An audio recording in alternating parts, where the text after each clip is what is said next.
honored patron, distinguished guests and invited speakers, participants, colleagues and students.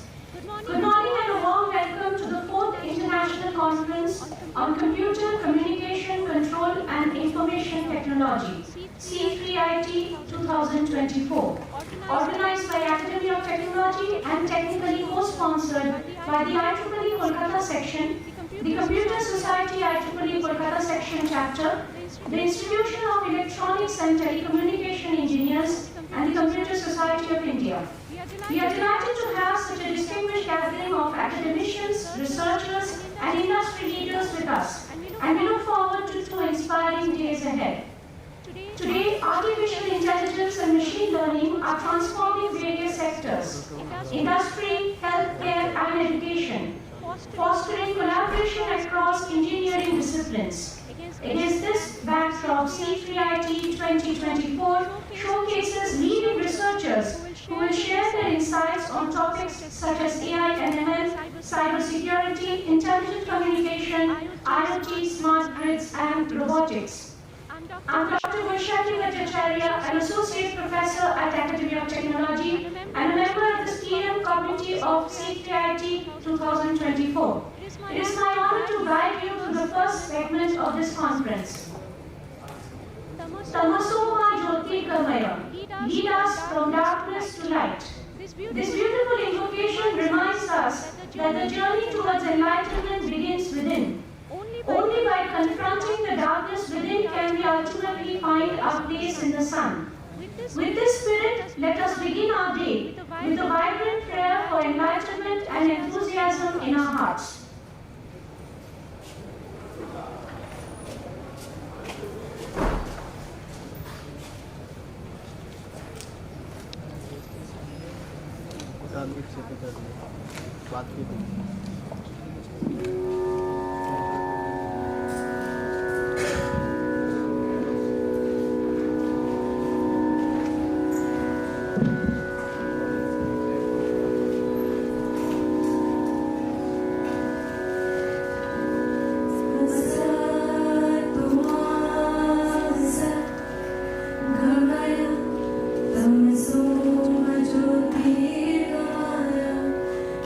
Your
With this spirit of positivity, let us proceed with our activities for the day.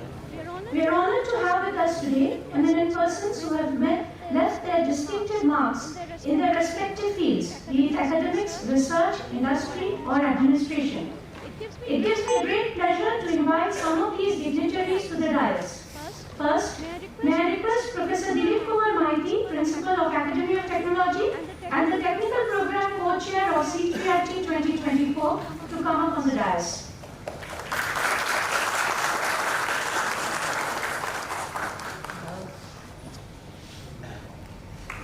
Next, I would like to invite Professor Dilip Bhattacharya, the Conference Chair and the Director of Academy of Technology, to kindly join us.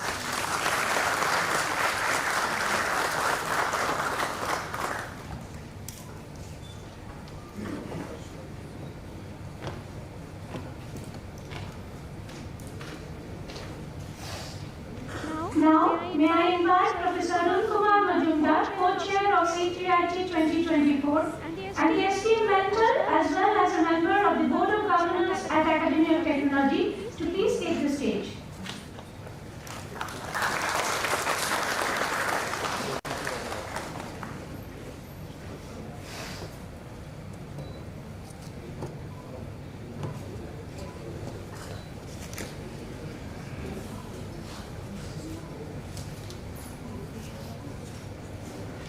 I would also like to invite on stage Professor Anupam Basu, Emeritus Professor, Academy of Technology and the Technical Program Chair of C3IT 2024.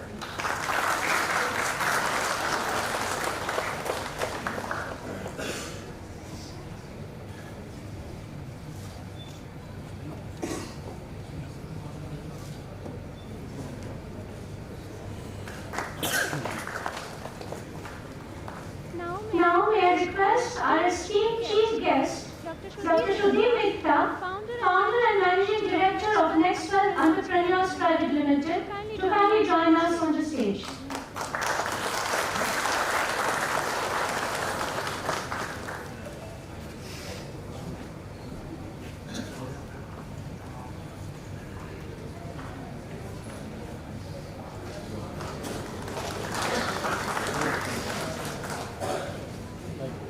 Now, please join me in welcoming to the stage Professor Pushpa Bhattacharya, Bhagat Singh Reddy Chair Professor of Computer Science and Engineering at IIT Bombay, and our keynote speaker for C3IT 2024.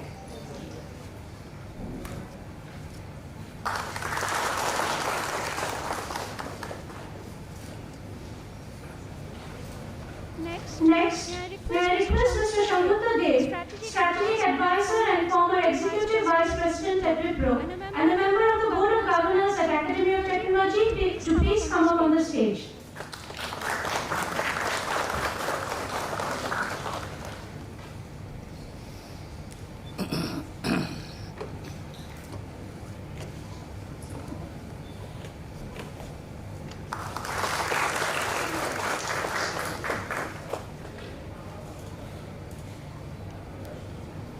Finally, I would like to invite Professor Nindita Banerjee, the patron of C3IT 2024 and the co-founder and chairman trustee of Academy of Technology, to join us on the stage.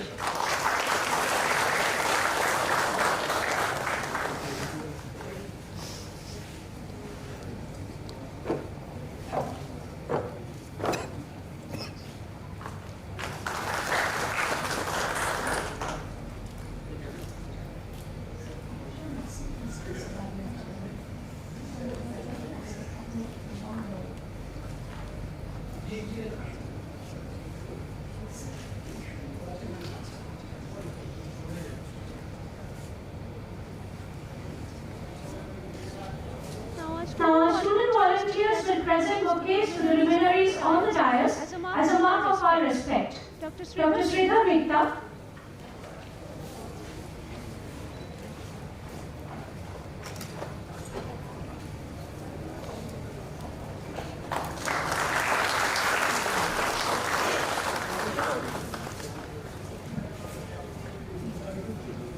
Professor Pushpa Bhattacharya.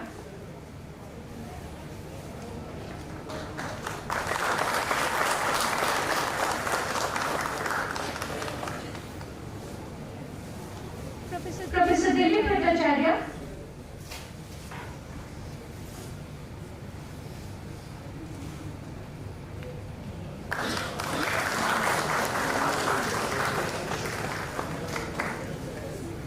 Professor Arun Kumar Majumdar.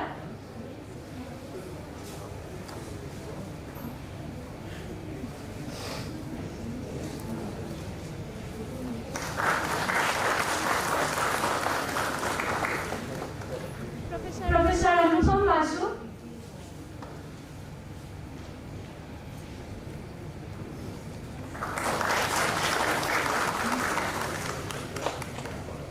Mr. Shambhuta Dev.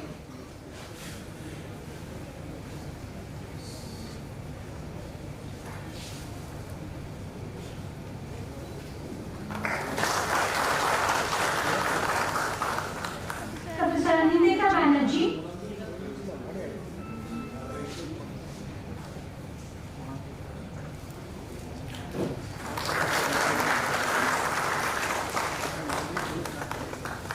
And finally, Professor Dilip Kumar Maiti.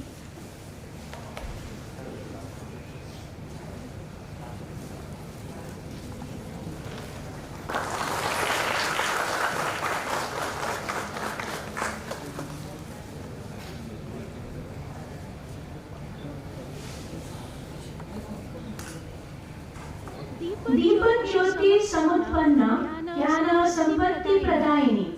Light represents hope, knowledge and enlightenment, illuminating our paths and dispelling the shadows of ignorance. As we gather to celebrate learning and innovation, let us kindle the lamp of knowledge together. I now invite the dignitaries on stage to please light the ceremonial lamp and officially inaugurate the conference.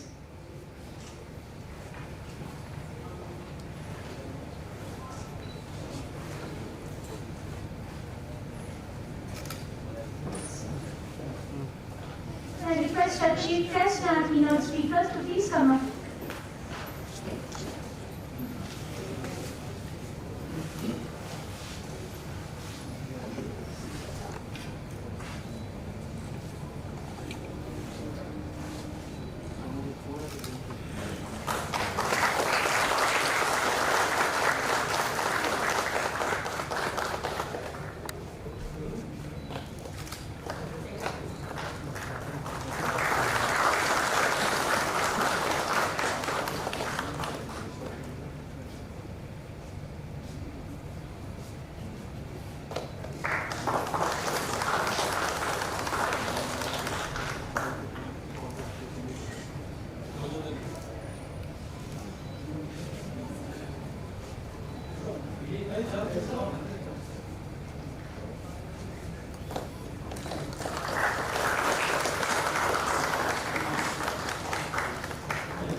Next, I would like to invite Professor Anindita Banerjee, the patron of C3IT, to deliver the welcome address. As the co-founder and chairman trustee of AOT, Professor Banerjee exemplifies dynamic and transformative leadership. Her unwavering dedication to the Institute's founding vision inspires enthusiasm among students, faculty and staff alike. Please join me in welcoming her to the podium. Thank you, Bushaki. Good morning to the esteemed speakers, distinguished guests, participants, and everyone present here. It's an honor to welcome you all to the C3IT 2024 International Conference on Computer Communication, Control and Information Technology. We are really feeling delighted to have an incredible group of scholars, academicians and researchers with us today. Academy of Technology was established in 2003 by Professor Jawaharlal Banerjee, an alumna of IIT Kharagpur and IIM Kolkata.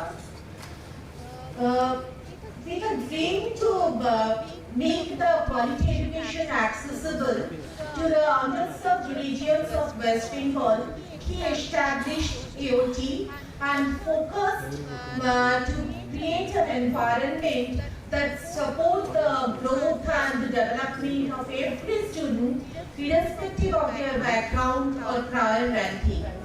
Many of our students are even first generation learners here, though the alumni are there in the top positions of corporates teaching in different universities in India and abroad, and owner of many startups working as CTO or CEO, like that. So today AOT is renowned for its academic integrity, holistic development of every student, and excellent placement record. Today, on this occasion, I would love to acknowledge the unwavering support from the professors, former professors, and alumni of IIT Kharagpur, who have been instrumental in supporting and mentoring our institute. Though he is not present here today, yet I would love to recognize the support and guidance and advice of Professor Ravi Kumar Bhaskaran, without whose handholding it would have been difficult for me to continue this journey. I would love to thank Professor Dilip Bhattacharya sir to be there as the guardian of us, and Professor Arun Majumdar sir, Professor Shambhudhadev sir, Professor Raghupam Basu sir, for continuously guiding us and supporting us. I would really love to express my gratitude to Dr. Sridhar Mitta. He has taken the trouble to come so far and be present here. We are feeling honored, sir. Thanks to Professor Pushpak Bhattacharya, he also took the trouble to come so far instead of his busy schedule, and we are feeling honored, sir. I would love to express my special thanks to Professor Vidadhar Shubudhi, Director NIT Warangal, to come so far. I met him for 15 minutes the day I first step out during TCS Sangam. And he has kept my request. He has come so far. Thank you, sir. Thank you, madam. I'd love to thank Professor Sunil Kumar Khare, Director ISER Kalyani. He also made me honored, feeling honored and privileged with his presence here today. Thank you, sir. Thank you, madam. Thanks to Professor Shivaji Chakraborty, TK Basu sir, ABC sir, Vandana Majumdar madam, and Professor Otto. He has come from Japan. We are really feeling honored, sir. Ogik, paid HR from CTS. He has also taken my request. We are feeling privileged. Thank you so much. Every one of you, sir, Udullah, I am really feeling honored that you have come here. We have started C3IT International Conference under the guidance of Professor Jagannath Banerjee. And today I am proud to carry on his legacy. C3IT conference emphasizes interdisciplinary collaboration with tracks spanning AI, smart grid, machine learning, IoT, biomedical engineering, and robotics. It will also provide a valuable platform for publishing and disseminating high-quality research. We are really confident that it will foster meaningful exchanges and drive future technical advancements, and will be a huge success. Thank you all for being here. I just can't express in words how much I needed you. Thank you.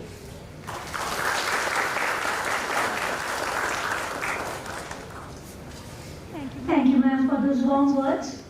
Now I would like to invite Professor Bhattacharya, the esteemed chair of C3IT 2024, to share a few words with the participants of the conference.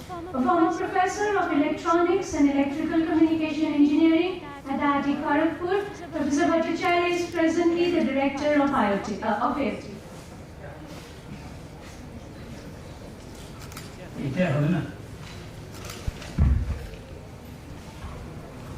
Distinguished guests, participants in the conference, my colleagues and students, ladies and gentlemen, very good morning to you all.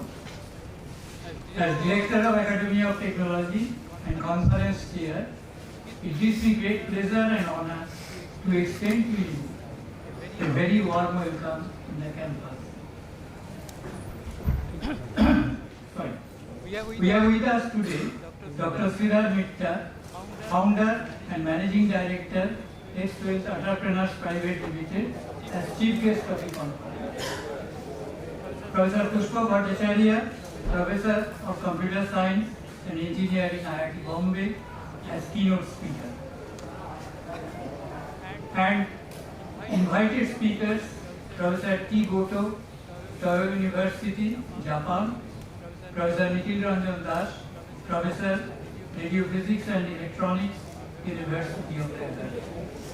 We feel honored and thankful to them for their acceptance of our invitation and gracious presence in campus.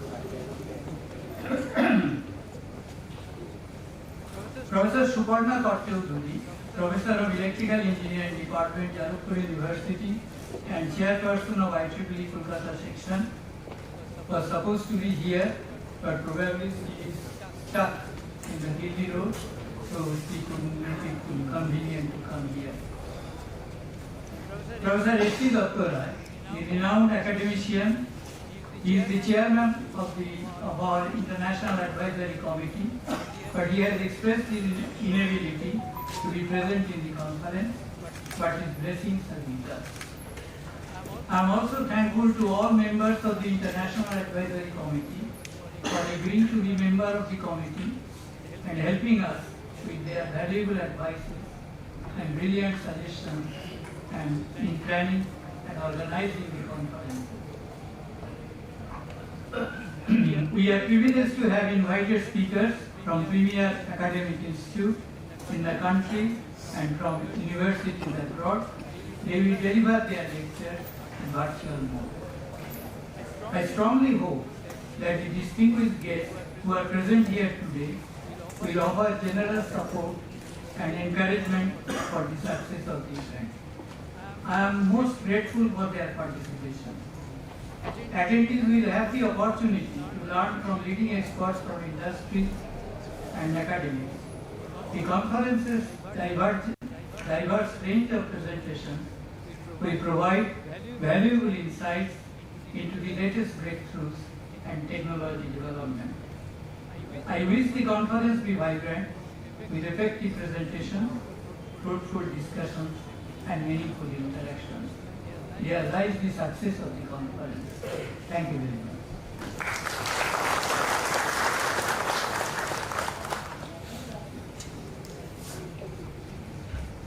Thank you so much, sir. Now I would like to invite Professor Arun Kumar Majumdar, co-chair of C3IT 2024, to share his insights. Dr. Majumdar, a former Deputy Director and Professor of Computer Science and Engineering at IIT Kharagpur, plays a vital role as a mentor at Academy of Technology.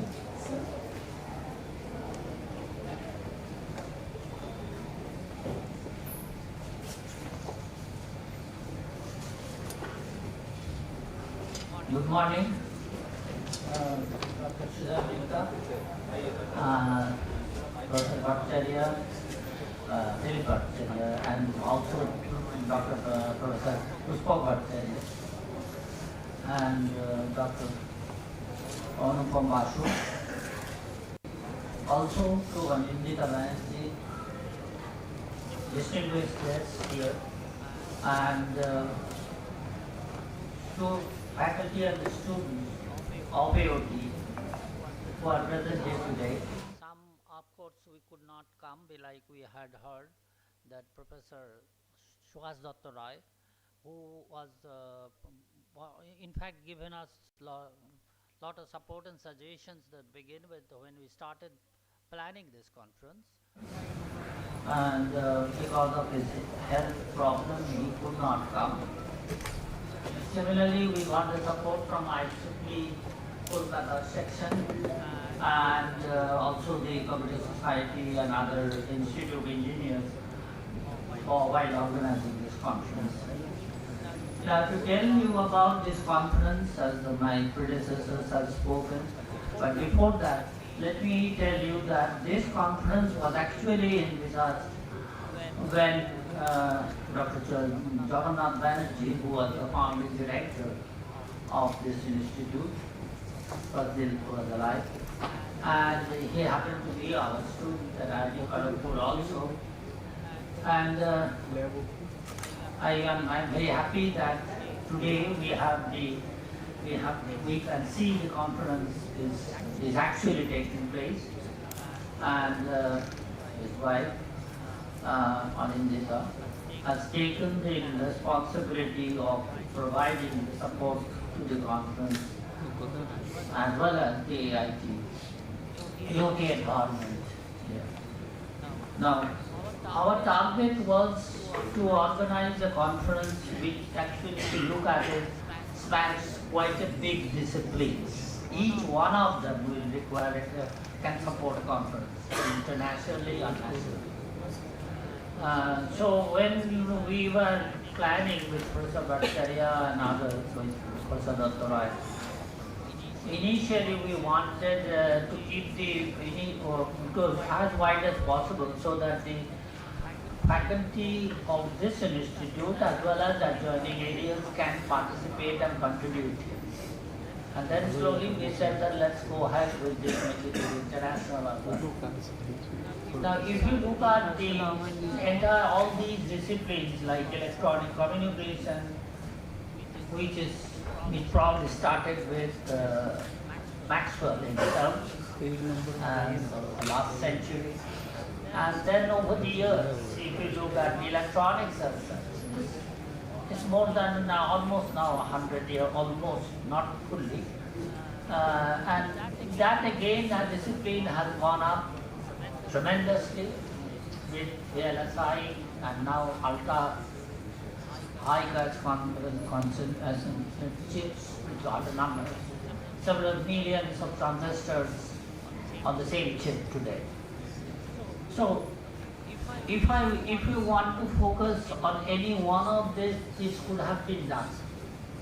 And we have in this institute departments which are electrical engineering, electronics engineering, computer engineering, all these disciplines are there. Therefore, it was very aptly chosen that let's make it try to look at it more in a more uniform manner. And then particularly look at if you want to do it in the current days of the technology. So why not look at the common threads that spans all the disciplines or all are used in those disciplines. One of the two topics that are there, of course, is the area of AI and ML. Now it is applied in every discipline today. And naturally, it is also applied to the electronics design or communication technologies and all these areas.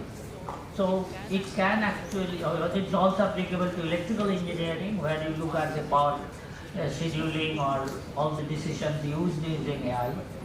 Similarly, if you look at the IoT, that is sensors and actuators, those are also electronic devices and the communication devices, and therefore they have a common thread across these disciplines. While looking at the actuators, we thought that why not the IoT with the control system, which again has advanced so much that even in India we could land the satellite on the moon. So therefore, again, that's a control. This is a supreme achievement of the Indian scientists in ISRO to allow to control the aircraft, the satellite so that it can safely land on the moon. Again, the IoT is there. Therefore, we found that let's make it there are about 8 tracks in this conference. And if we look at these tracks, we have divided in a manner so that some of the common areas can be amalgamated in the conference itself. And naturally, when we invited the paper presentation submissions, we found that almost 50% of the papers came in the area of AI generation. The other areas, of course, being more focused, had a lesser number of submissions. And altogether, we have written is about, we have accepted about 25% of the submissions in each discipline or more. So therefore we consciously went for a wider area and then slowly focused on depending upon the number of public submissions received. But keeping in mind that the selection process becomes uniform, the rigorousness to be same rigorous to be followed, and we have on the average the number of submissions vis-a-vis number of papers accepted is of the order of 25%. So if you look at any international conference today, even if you look at the specialized conferences, they are also the conference acceptance may be even lower, but we did not want that conference to be anybody submit a paper and get accepted. No. And another issue that because it's a consultation, it's a IEEE sponsored conference, so we were very careful about the plagiarism. The plagiarism is taking those people who have about the plagiarism detection softwares today are available, but that complexity has gone up enormously because of the AI and ML again. Check a paper whether there is a similarity, not merely the sentence similarity or the reference similarity. You need to check also whether somebody has copied a diagram or a graph or data. Checking of these is extremely difficult today in environment. I don't know whether we have achieved the 100% checking was possible. But even then, we use the IEEE's own software that is available, they given to us to check the plagiarism. And any paper which has been found to have at least inadvertently been any textual data to be copied or copy-paste technology, so we have asked the authors to, wherever possible, to modify the text and it is possible. So it was a tremendous, a lot of manpower was involved in the sense that the faculty and the reviewers have done the job. But it is not possible today to do the job correctly by looking at the paper on this. You can check with any research organization. Checking the plagiarism in today's environment is extremely difficult. So therefore manual intervention was required, and I am very happy that our young faculty here have helped in trying to come out with a consensus. We also looked at the final results, but again I repeat, I am not sure 100% we have achieved plagiarism, any kind of plagiarism free. So what we have talked with and agreed with IEEE is that whatever the paper we have accepted today, they have been mentioned in the conference, they will be presented in the conference, either virtually or physically here. But to publish the proceedings, IEEE, we have agreed with IEEE that let them take the final version and get it again checked by their environment. So that later on we should not be blamed that you have any paper which appeared in IEEE proceedings arising of this conference has any plagiarism, if there is some sort of a copy. So therefore, it will not be some of you may object that why you are not giving us the proceedings. I am just explaining that reason. We have mentioned it clearly that the papers that will be presented have been detected several times by the software, different software, not one, and then accepted. But the final version of the paper which will appear in the proceeding, which will may take a couple of times after you present and everything, we will then request IEEE to go ahead with their own version, checking, and finally accept it. Right? So that is the whole process of evaluation. I think it's necessary to report the same here, and I've already been warned that you are exceeding time. So therefore, so if you have any questions, we can explain to you later after during the lunch time. Anyway, thank you very much for coming during the conference, and I once again want to thank Dr. Otto, who has taken all the pain from coming from Japan to here, and other guests, chief guests, other guests who are here today, and so the faculty and the students of this institute and the reviewer. We had several reviewers. I must individually, I may not be able to express my gratitude to them today. But again, once again, we thank all our reviewers for that. Thank you all.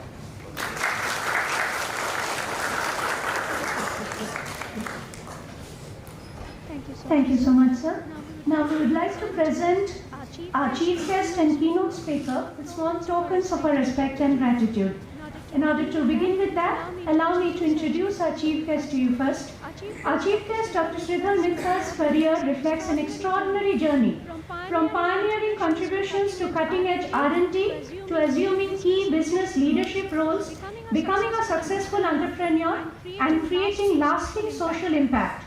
With over 50 years in the information technology sector, he is widely recognized for his innovations in technology, business, and social entrepreneurship. As the first employee and chief technical officer at Wipro, he played a crucial role in transforming the company into a global IT leader. His early career included leading critical projects in India's defense and space sectors. Currently, he is the managing director of Nextworld Entrepreneur Private Limited, where he blends human expertise with digital technologies to provide valuable insights for global clients. His visionary approach has generated significant employment opportunities, especially for women graduates, and fosters inclusive growth. Dr. Mitta is a senior member of IEEE and a fellow of the Indian National Academy of Engineering. His ability to transition seamlessly across diverse roles has not only influenced the IT landscape, but also addressed pressing social challenges through innovative solutions. He actively supports entrepreneurship through his involvement with the Indus entrepreneurs and in advisory roles with venture capital firms, government bodies, and startups. May I request Professor Dilip Bhattacharya to kindly present our token of respect to him.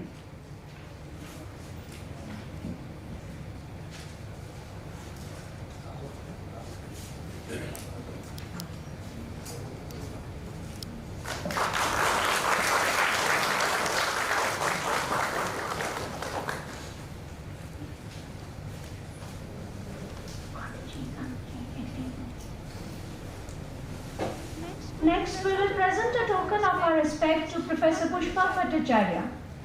Professor Pushpa Bhattacharya is Bhagat Singh Rekhi Chair Professor of Computer Science and Engineering at IIT Bombay. He has conducted extensive research in natural language processing and machine learning.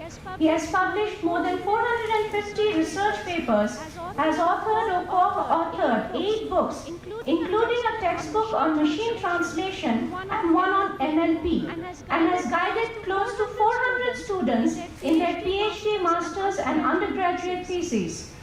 He has served as a visiting researcher at MIT and a visiting faculty member at Stanford. He is a fellow of National Academy of Engineering and Abdul Kalam National Fellow, a distinguished alumnus of IIT Kharagpur, an ex-director of IIT Patna, and a past president of the Association of Computational Linguistics. I humbly request our conference co-chair, Professor Arun Majumdar, to present our gift to him.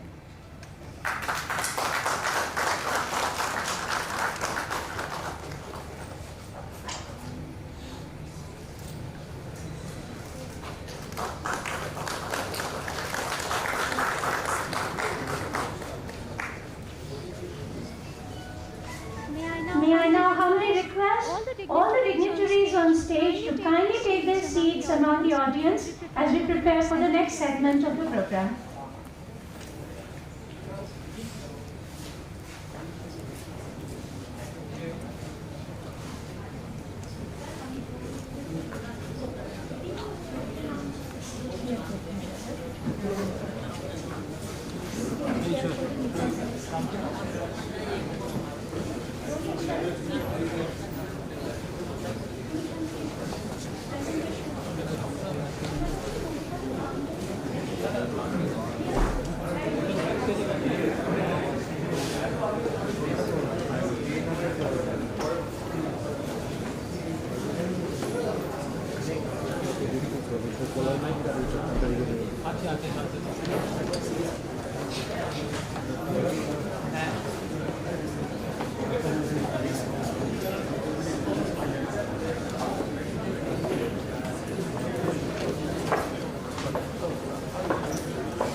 We will now have the inaugural address by our Chief Guest, Dr. Shruti Mehta.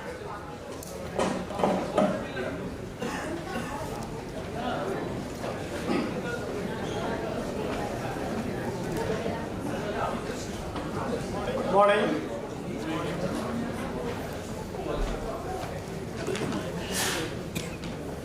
Professor Nidita Banerjee, Professor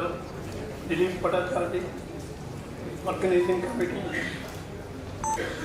delegates, attendees, friends. It gives me a great pleasure to be here today to come and participate in this conference. First of all, I would like to thank the organizing committee for inviting me to be here.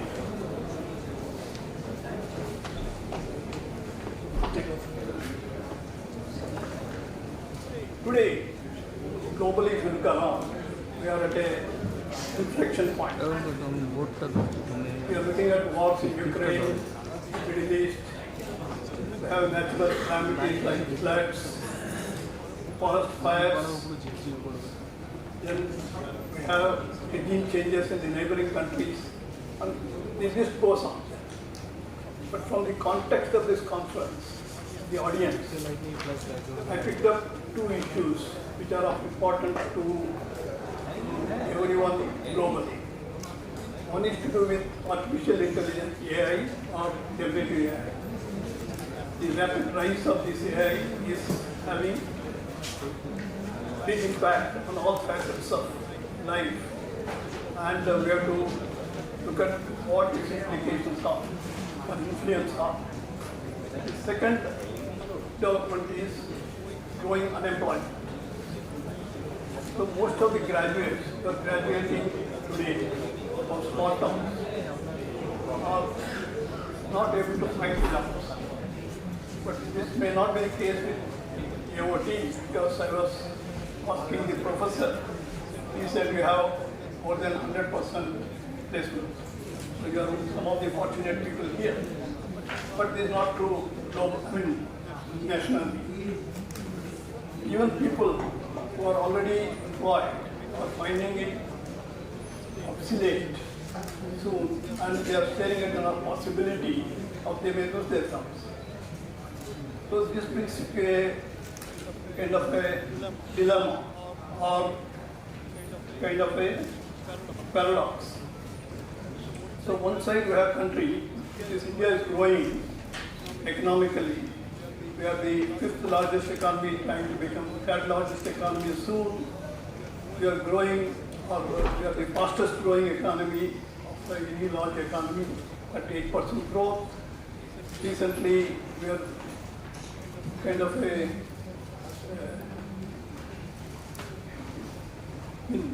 India became third most powerful country in Asia, and the list goes on. So one side we have economy and the India growing, other side we have a growing unemployment. What is this anomaly or a paradox? So does it mean that we are going to have a jobless prosperity? Before I answer that question, I have to look at my 50 years of experience, not 50 years. How did you, how did we respond to the technology changes? Okay. So the situation today is reminiscent of many such fast technology shifts which have occurred. So change of technology is not new. So whether it's artificial intelligence, machine learning, or generative AI, it's a technology. It has implications. So how did we treat them in the past 50 years, and how we are going to do it next 10 years? See. When I completed my master's at IIT Kharagpur in 1969, I went to US and got a PhD in control systems and computers. Came back and joined ECIL Hyderabad. 1970s was an interesting era where the technology, especially from IT, started growing. The computer industry was dominated in 1970s by IBM with their mainframes.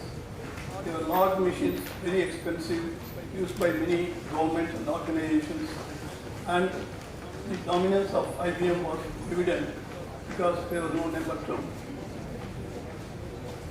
IBM was following the method of vertical integration, where they designed, developed, manufactured all the subsystems of the computer, hardware, software, operating system, applications, support, and they used to give a balanced system to the customer. So that was a positive thing. The negative thing about vertically integrated systems like IBM is they are expensive, and you get locked in one vendor, which is really difficult for us to change to another vendor. So these are the two problems. So looking at the market realities, so we saw the growth of what is known as mini computers. A mini computer is one which has 80% of the performance of a mainframe, 50% of the cost. So Digital Equipment Corporation was one of the first companies to come out with successful products. And there are several other mini computer companies which came around the globe. One was Data General, which was doing for business computing, Hewlett Packard for control systems, and as I mentioned, DEC for scientific, academic and research activities. In India, there was no computer management, design or manufacturing in India. But the country needed computers. And it was an era of socialistic model of governance by India, where all the economy was governed by state institutions or public sector. So the government allowed or instructed Baba Atomic Research Center to design computers. So ECL was nothing but a manufacturing arm of BRs. So they designed 16-bit mini computer using integrated circuits, and they were produced or designed further produced in ECL. So when I joined ECL in 1973, it was still a startup. It was started in 1973. So we needed hundreds of people. Logic design, system design, compiler design, operating design, and all these people required to make a computer. Just to take an example of CPU, it has 30 printed circuit boards. Each board needed a few engineers to design, test, and the whole computer fit in 4 big rooms. So that was the thing. But in spite of that, these computers was used for projects of national importance for defense and space applications, like satellite tracking systems, missile checkout systems, like that, message switching systems. Around the same period, another interesting thing happened. So Intel, which was a chip company, originally manufacturing memory chips, designed a 4-bit controller, and then moved on to 8-bit microprocessor, which was essentially used for replacement of random number. So then, around end of 1970s, 79 or so, they introduced a microprocessor called 8888. This is a 16-bit microprocessor, a single chip. So I was following up the developments of the microprocessor technology, even though I was in India with limited information available. And I found out this is a inflection point as far as the ITR computers are concerned. So when I spoke to management of ECL, they were not able to see the impact of microprocessors because they thought microprocessors is a toy. So that's the time Wipro discovered me, and I joined Wipro as the first employee and chief technology officer. And we started designing microprocessor-based mini computers rather than transistors and circuits. And we had a team of not more than 30. 10 from ECL, 10 from campuses, 10 from other areas. And we designed and developed a 16-bit microcomputer, mini computer based on microprocessor within 1 year. So compare that, hundreds of people doing it for 4 or 5 years, and the technology changed. 30-40 people producing in 1 year. Also, the people required were different. When we need logic designers in ECIL, we don't need them because microprocessor is available on the chip. So So we needed system designers who can produce what customers need specifically for CPU. We did not require operating system people because you are able to source operating system. So is the compiler. So the technology changed from transistors to VLSI and computers from proprietary system to open systems. The skills are different. The number of people required are different. Time is shorter. Effort is less. So then, after that, 1990s started with internet. Internet was coming out of academic institutions and then getting on to the commercial operations. But at that time, there is no internet in India. There is no internet service providers. There is no communication was still controlled by the government, very stringent and all those things. So I would like to share a anecdote here which had a very big impact. At the time, the IT industry, export industry was not there really speaking.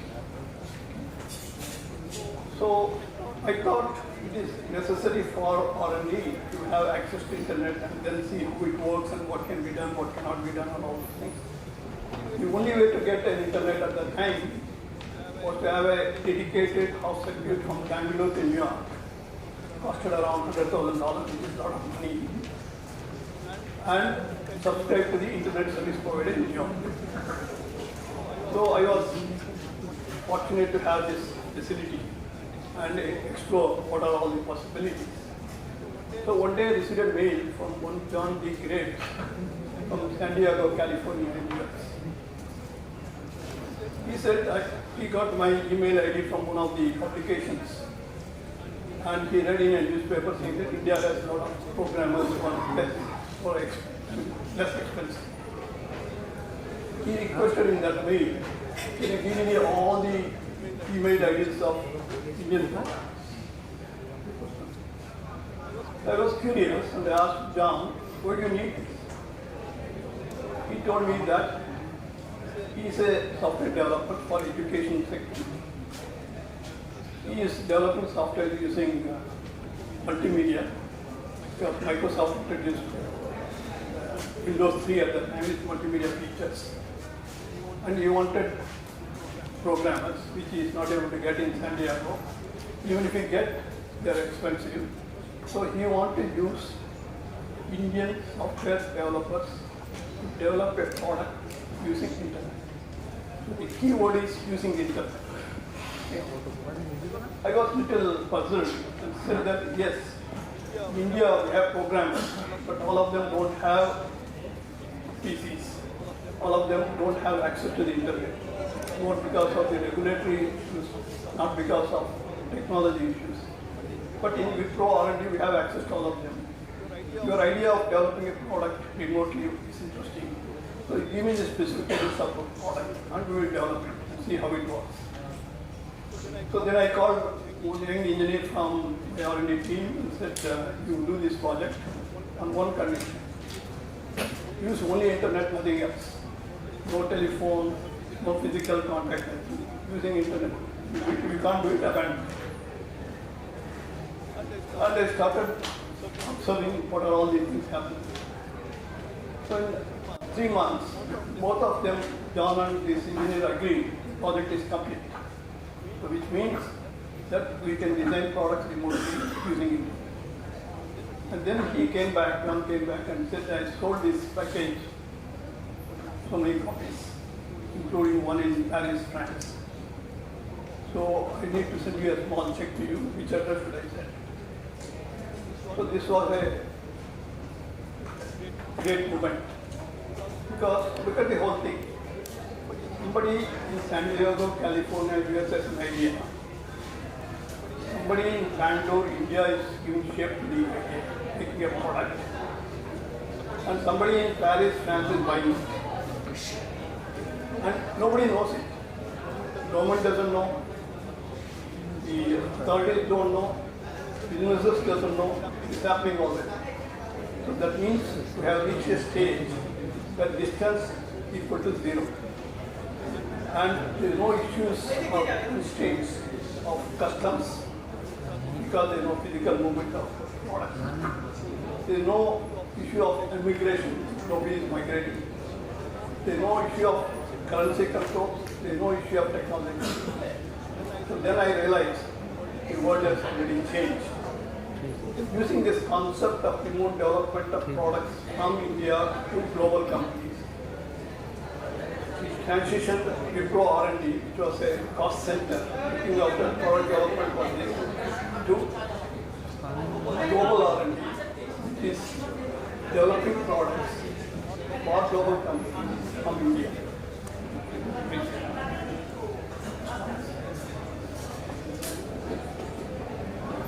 Then in 2000s, another interesting thing happened.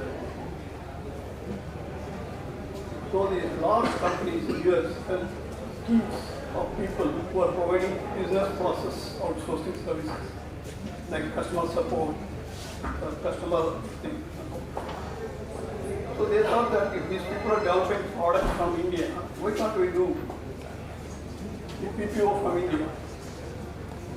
So the several US companies started setting up PPO and TPO centers in India. The implication of that is not only is from a business implication, it is the first time people with non-computing degrees, as engineers or otherwise, were able to be employed. And it also allowed people from small towns and the girls to participate in this industry, even if little achieved. So the combination of product development, IT services, BPO services, which constitute the Indian IT industry, $300 billion. So the summary of these 50 years, I could say that technology is changing from electronic tubes to transistors to VLSI to the skill levels have changed from logic design to system design. The number of people required are less. The skill set is different, I already know. I take any less. And the business value of the value created by these people are high. But the total number of people employed is not reduced. Why is that? Because the market has increased. The applications of computer are increased. So we do not need more designers, we need more application people. That is something. So if I apply this to the artificial intelligence, let's see what happens.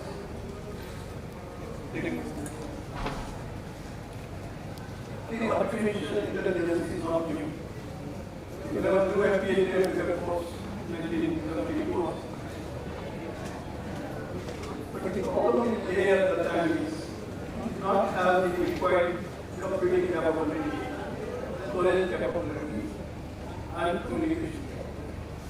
The joke was we all AI can do is to distinguish between a cat and a dog.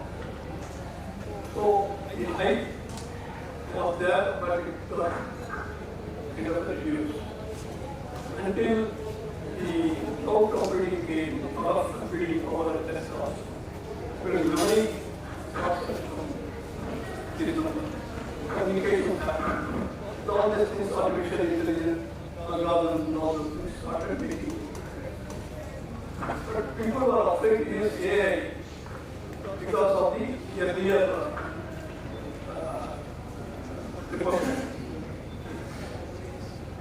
for example, the companies like Google, Microsoft, all these people are using AI for 10 years, or 15 years.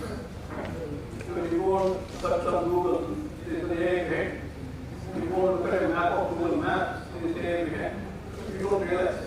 So AI was confined to certain class of applications, which are done by large companies who have enough resources to do those things. But in November 2022, OpenAI announced ChatGPT into the world as now. generative AI got the attention and also imagination of many people. The height created then was extremely high. So generative AI can eliminate programs, it can eliminate teachers, it can eliminate lawyers, it can eliminate police. So all kinds of things are removed. So it was a very, very dire situation. People predicted the Indian IT industry will go from 300 million to 10 million. So then the height started reducing. People realized what are the limitations of AI in general or generative AI. The fundamental problem with AI is the output of AI is probabilistic. Whereas we are doing digital transformation and all technologies, the output was determined. Whether you do it now or later, you do it or I do it, same. Whereas in AI, generative AI, the output is probabilistic. If I give some input and ask some question, I get one answer. If I do it after 1 hour, I may get a different answer. Same question you ask, you may get a different answer. This is the first problem. The second problem is not, one that I said is not repeatable. The second problem is in terms of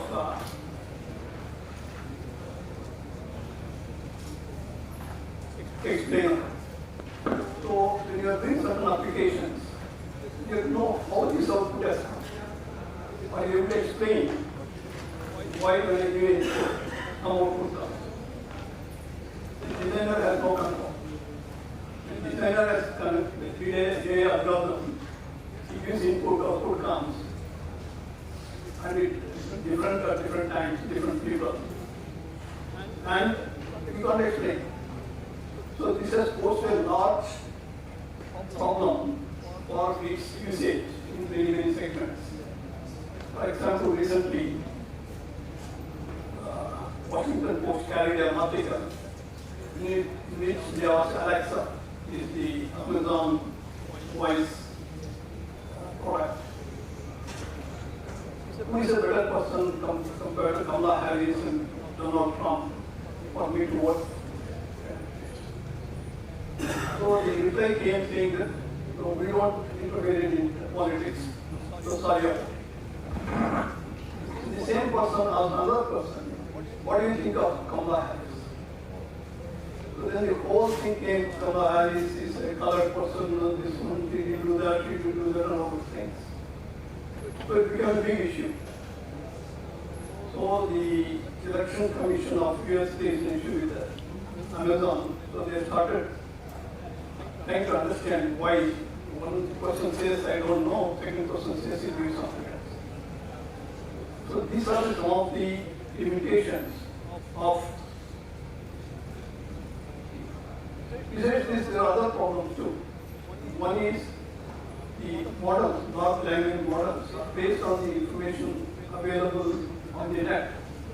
The information available on the net is English information, and mostly related to the Western countries. So the answers are biased towards color, biased towards gender, biased towards other aspects. And it's coming out now very clearly. The second is hallucination. You ask a question, it tells you answer, this is the answer. You think it's correct. It doesn't say it is 0.9% probability, 0.8%, or 0.99%, it doesn't say. So if people start using that information output, thinking is correct, you get no problem. And ethics. There are a lot of ethical questions that are being raised, which even judiciary is now debating how to interpret the output of the AI. And finally, a human being answers in one way, the machine answers in a different way. We need humanness in the answers. So those are the limitations of AI. So if you look at the life cycle of AI, initially businesses tell what is the problem you are trying to solve. These are the marking requirement. Then we have designers who are business people, who are data scientists, who are algorithm people, who develop certain stuff algorithms. So these groups are very small, highly specialized, not available and expensive. And test these algorithms, you need data. So what they do, they will use some simple data available already, or they will use synthetic data. So the algorithm people think that they are right. The algorithm is working with this data. But it's of no use, because we have to test this lot of data to remove bias, hallucination, all these issues. To do that one, we need a lot more people than the first team. What data qualified people? It may not be engineers, it can be scientists, or science people can be. And we need people with different domain expertise. So just one need of AI is people who can create data for testing the algorithms, or comparing the algorithms, or if the algorithm is good today, it doesn't mean it's good tomorrow. So there is a drift, so we have to do that. Once the algorithm is proven, this process, and it gets deployed, then we need a lot more people to look at the various other aspects of the deployment. For example, we mentioned here, correctness of corner cases, real-time intervention, exception handling, all this. So the number of people required here are very large. Just to give an example, between rural and Islam, there are 100,000 people who are working on these aspects in India. Nobody talks about it. So we talk about AI taking away jobs, but nobody talks about AI giving new jobs. So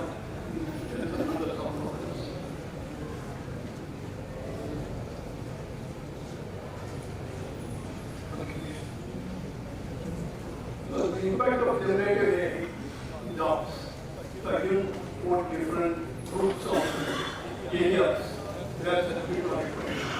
To do this one, you don't need data scientists and all these things, but you need people with a certain domain knowledge who can be trained to do these jobs.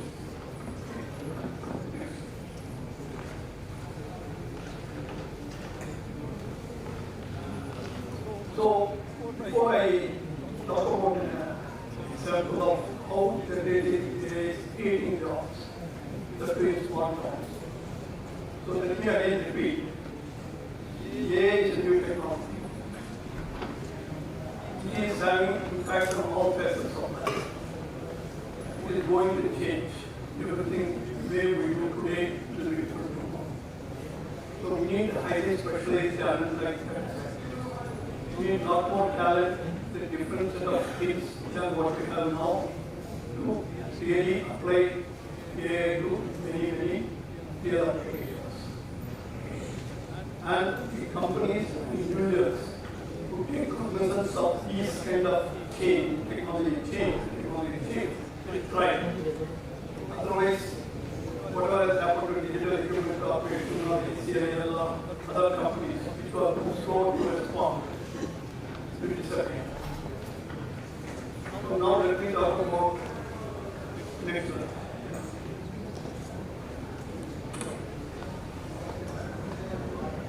So after completing my professional career, I took a retirement from Wipro and C3IT, but I am not retired from professional career. So one thing I noticed, besides all these things I shared with you, is the jobs not being available in smartphones, especially for women. So we formed a company which is for profit, but at the same time it is social venture. The purpose of this company is to provide employment, graduates work on folks, and it has many interesting models here. First thing is, we do from small town. If you move into a small town, you cannot have 10,000, 50,000 people like in a campus, Bangalore or otherwise. So it is 500,000 people. And because it is a small town, we cannot send people from Bangalore to small towns to manage because language is different, culture is different. So we came up with the idea of distributed model where each center is set up and run by entrepreneur who is from that place, interested in that place, or emotionally connected. What Metro does is all customer facing function, like customer acquisition, technology, legal, finance, like a corporate function. Where each center sets up the required infrastructure, recruitment, training, delivery of metrics. And there is a back-to-back contract between Network and the centers. So the Network has an option to take 26% of equity of these companies. It itself is for profit and a very limited company, 90%. And there is a very tight company in terms of process. So today we have 10 centers, 5,000 people are employed. And we work with large global companies. And 75% to 80% of our work is related to the data for artificial intelligence. And we'll share a short video using data. We'll quickly go through some of the examples of what we do here.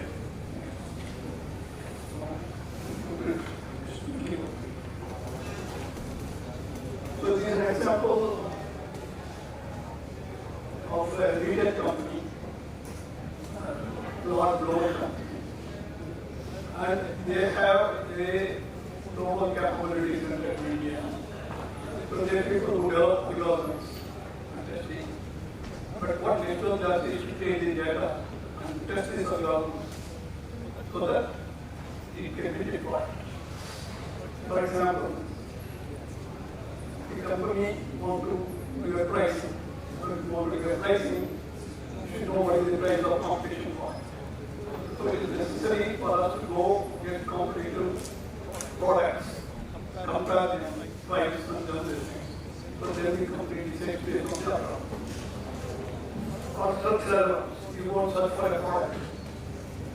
So it doesn't show the product because the products are not properly correct. So you don't have the product, but actually the company has. We have lots of business. So making the catalog rich and searchable and user friendly is a big process where they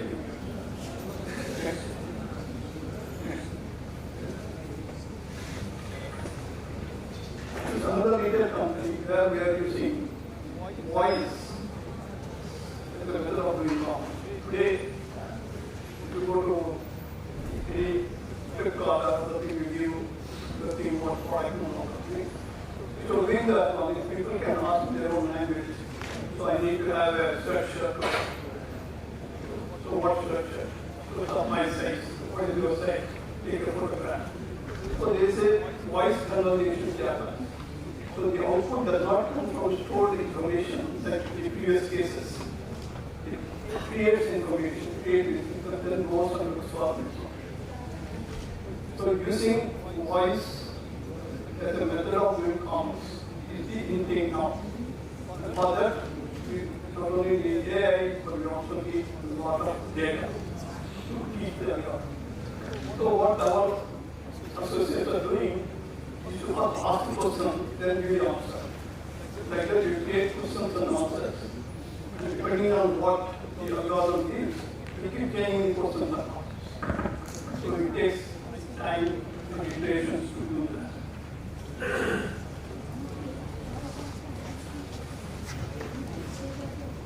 This is another example where I is so there is in US what's called checkout at shop.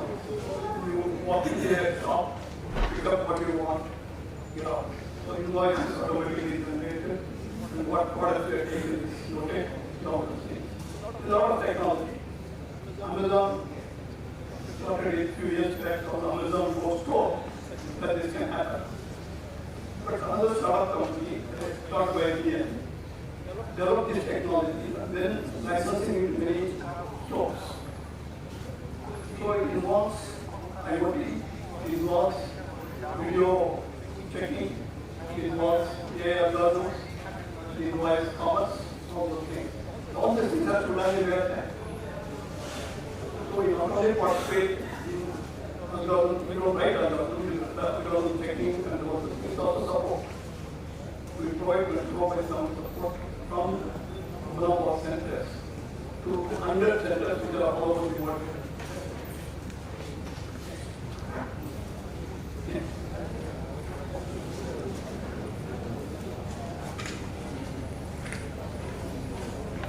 So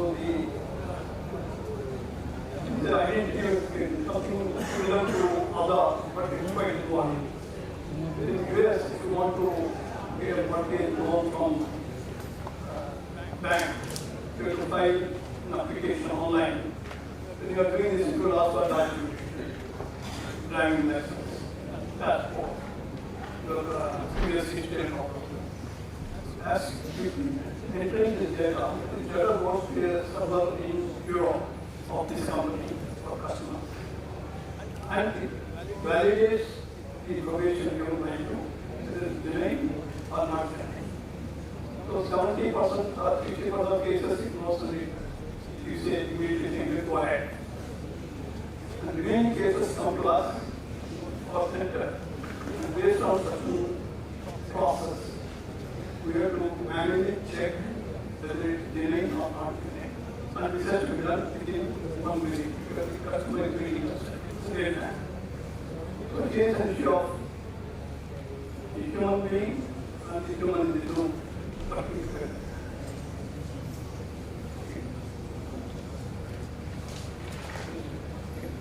So I'll stop at this point and essentially show you a short video. What we do at next, whatever we do. We can give an idea of how artificial intelligence is of taking away jobs, which is true. It's also creating jobs, which is also true. And these jobs can be created in small towns, but there's a big jobs. It is creating huge social impact.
Bluetooth mode.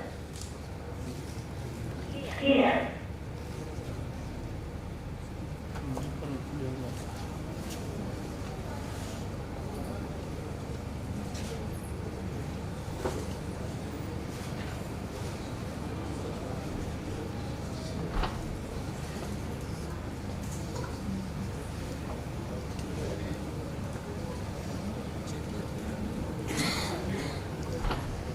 The technology of AI is still grand. Every time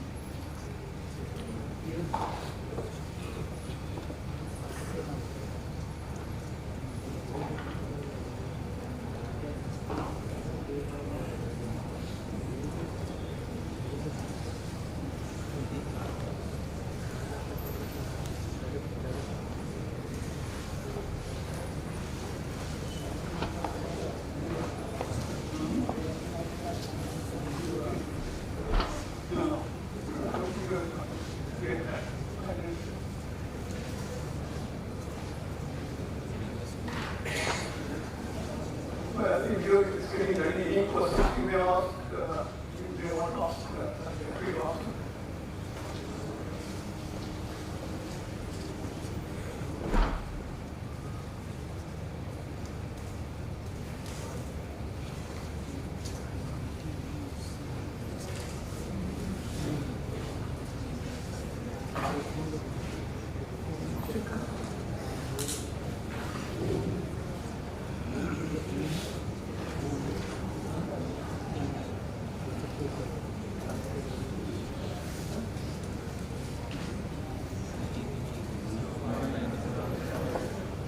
Now,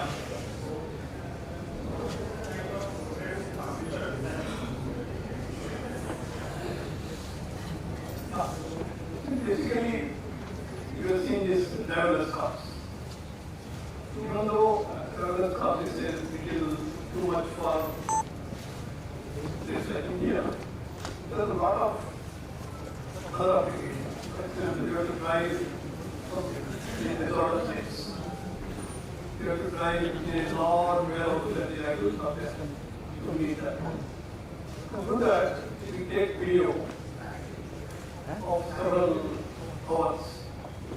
Each video has to be labeled, annotated, and all the things. So there's the autonomous thing behind. And tell it correct or not. The other example is when you use a drone to take pictures of a oil pipeline. So you want to know whether there's a leak or corroded or something. Again, it's a vision based.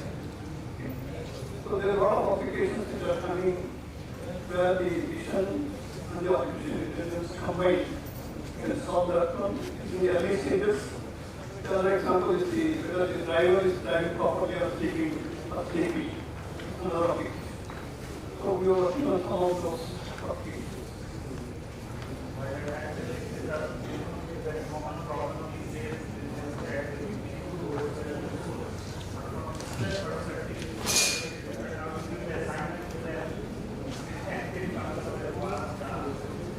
Yeah. Also mentioned here, just like technology is allowing you to do copying or typewriting and other things, the same technology can be used to capture. Okay. So it's not difficult. How it's been done in US universities, where they will be able to immediately tell whether it's used ChatGPT or any other thing or not, they can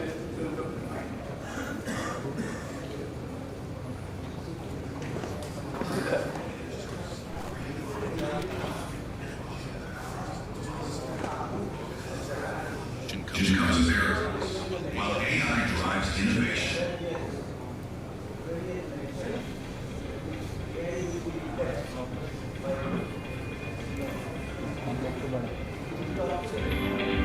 In just a few years, transforming industries, redefining how we work, and pushing the boundaries of what's possible. But with this rapid evolution comes paradox. While AI drives innovation and efficiency, it also displaces traditional jobs, challenging us to rethink the future of work. Yet, with disruption comes opportunity. While AI and Gen AI reshape traditional roles, it is also paving the way for new careers and skill sets, opportunities that demand to be embraced. At Next Wealth, we are committed to turning these opportunities into social upliftment by creating high-skilled AI jobs in small towns, fostering local talent, and improving the quality of lives in communities. By doing so, Next Wealth is not only contributing to technological advancement, but also making a difference in the small towns of India. The research was funded by me and the other students from Inaugural. The basic idea was social change. After again discussing, we said that people who are living in small towns who do not have other opportunities have to migrate to cities, causing consequential problems of burdening the already efficient infrastructure. So the purpose of Extra is to provide employment to people from small towns. Our delivery model is built on a unique approach, partnering with local entrepreneurs to unlock the untapped talent in small towns. Our distributed delivery model connects all our sectors which are distributed in this part of India to the extent cloud, and all our managed services are delivered. This is built in a very modular nature to meet our current needs as well as the future needs in the digital world. While AI algorithms can process vast amounts of data, it's the human-in-the-loop services that guides, refines, and enhances them. At Nextwell, we ensure that AI and Gen AI reaches true potential by combining cutting-edge technology with human expertise, ensuring precision, context, and empathy in every solution we deliver.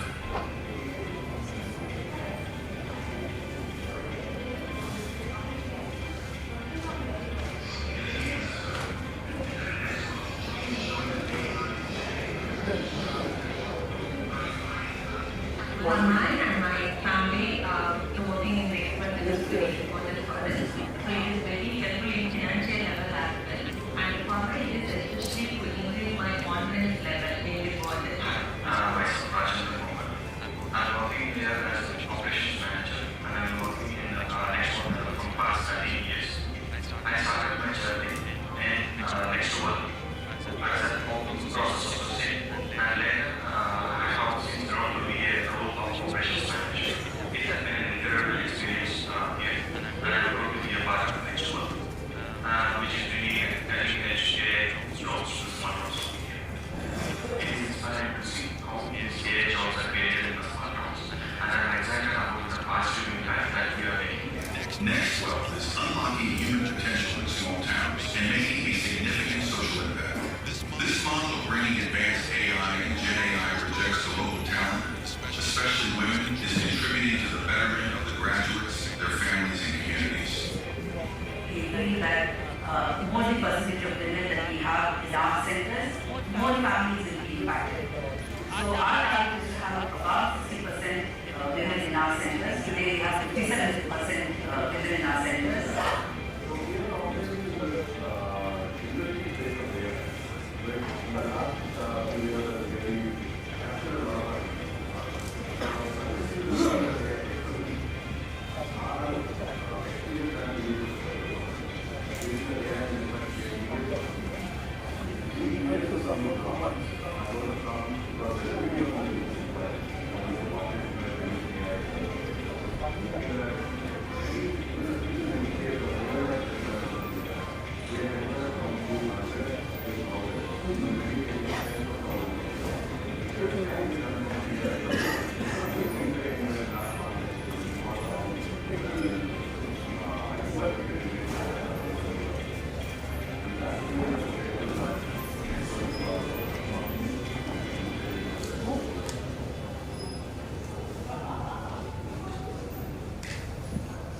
Thank you.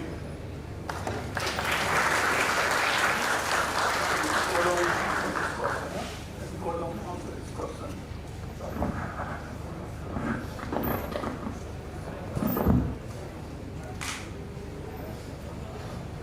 Could I ask the question?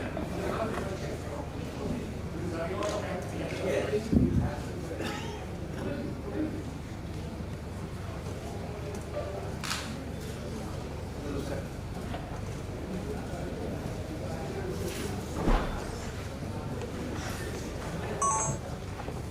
Hello, sir. My question was, is it going to be, hello, is this AI technology going to be replaced by brain controlled signal? That will happen after 100 years.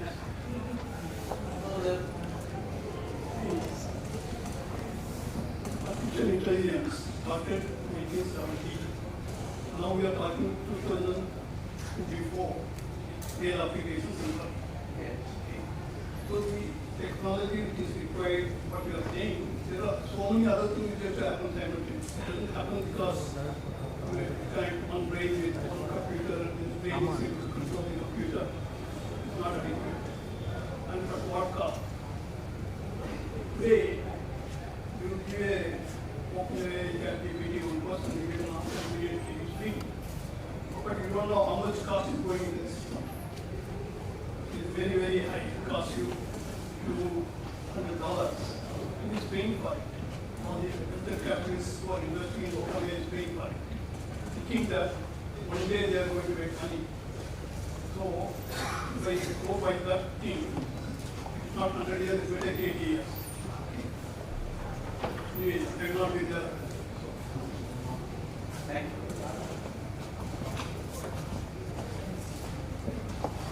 Thank you very much, Dr. Mitra, for the inspiring address. Sorry, we can't take any more questions because sir has a flight to catch. So we'll move on from there. I now invite Professor Shuni Kumar Khare, Director, ISA Kolkata, on the stage to share a few words.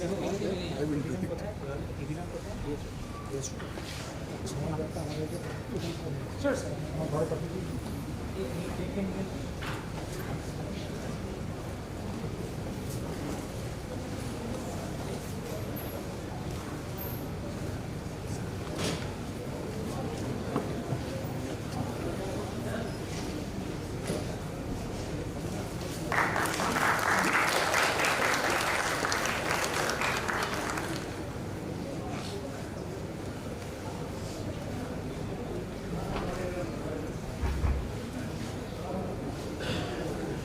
Distinguished guests, speakers, faculty members, participants, students, ladies and gentlemen, very good afternoon. I feel very privileged and honored to be here, and thanks to Dr. Anandita Banerjee. She came to my office, and let me tell you, I'm also new in this institute. I was just wondering that how do I fit in here, but having listened to all these thoughts, I think it's very interesting for me to learn many new things. What gave me courage to come here is that my background in IIT Delhi. I come from IIT Delhi. And what I see that there is a great interface between science and technology. And IITs offer science-based engineering education. So I thought it's okay, I should go. And now I think I've taken the right decision, and I'm quite privileged to be here. As a community, now we know that we are facing unprecedented challenges which we have never seen before. I can read the healthcare issues, be the new generation of viruses. So let me tell you, my background is biological sciences.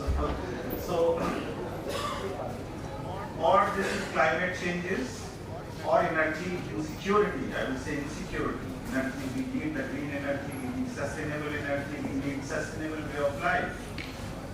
So there are many threats, many perceptions which we have to face in coming years, but this is the technology. So where there is a challenge, there are technologies also. So one such thing which you are discussing here, we know there are emerging technologies. And as a computer science student, you understand that artificial intelligence and machine learning has taken forefront now.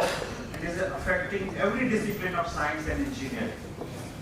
I think you are going to hear the next keynote speaker who will tell lots of interesting things, something like natural language processing, which we will see in coming years. And also, the computer vision, the question which I asked, can you extract something from vision as an information? Another thing which you will hear a lot is quantum computing. Quantum computing employs lots of quantum mechanics information and knowledge for computing, which is otherwise not possible even by the machine. So that's going to change the way we are seeing things now. Augmented reality. So augmented reality means that you can see in a real-time, in 3D way, the thing which is not present there. So you can be in a store right now, choose your product right from here, in a way when you will do it when you are in the store. So blockchain technology, blockchain was seen as a only crypto thing some time back, but now it also has different way of looking that it can manage the supply management. It is being used in different way. I thought when I saw Academy of Technology, the label, I thought it should be Institute of Technology IoT, because this is what you are doing in this conference and as well as through your other department. IoT means Internet of Things, which is actually call of the day, wherein you put various kind of applications and solve the complex problems. So IoT is the day. All these applied together, even 5G is expanding, that you may be knowing. Robotics is also coming in a big way. So technologies are emerging. But what is coming up at the end is Industry 4.0, which we all heard, where all these technologies were supposed to make a disruptive way of solving the problems. But I'm sure as a students, you will use many of these, you will see more developments. You are the future, and you will see these developments, and you will be part of many such developments. I'm sure this institute may be teaching you all the basic background necessary to take up these technologies. That is what this C3IT is all about. It is very appropriate topic. And our role is, again I will go back to basic science. So we are your neighboring institution, which is again a Government of India institute. There we go science-based education. So science can help you actually to develop better engineering skills. We have all the disciplines of the sciences: biology, chemistry, physics, mathematics, earth sciences. But we also have a computer science and computer and data science department. Our students and faculty members are using deep learning and internet, IoT and AI in a big way. But focus is in collaboration with National University of Judicial Sciences, Calcutta. We are applying AI for legal systems. This is the project we are right now working. So to me it was very fascinating. That is another aspect.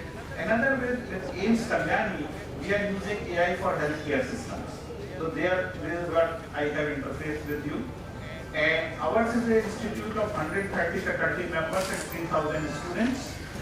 And we are working on cutting-edge research. We stand second in the chemistry in the country, fifth in the biology, and sixth in the physics, and in the nature index ranking.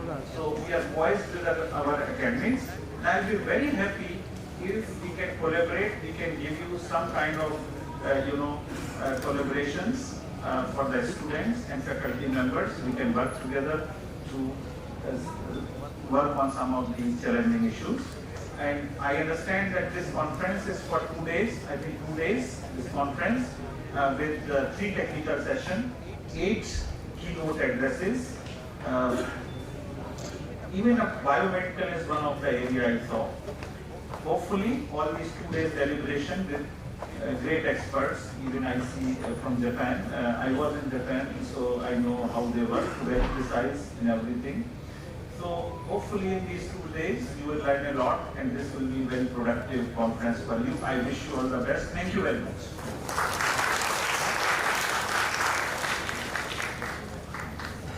Thank you so much for the encouraging words, sir. I would like to here acknowledge the gracious presence of Professor Suparna Chaudhary, the chair of IEEE Kolkata section, which is the primary technical co-sponsor of C3IT.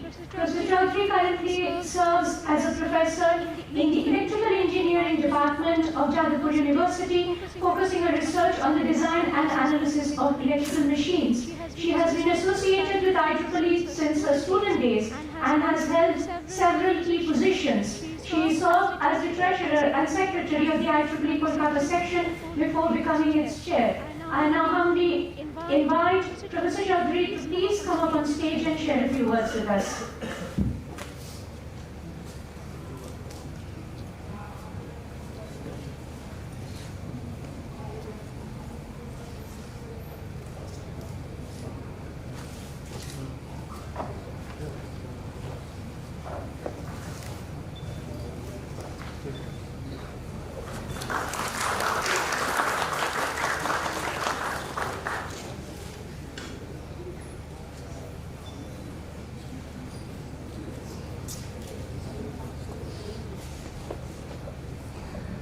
Hello, Very good afternoon to everyone.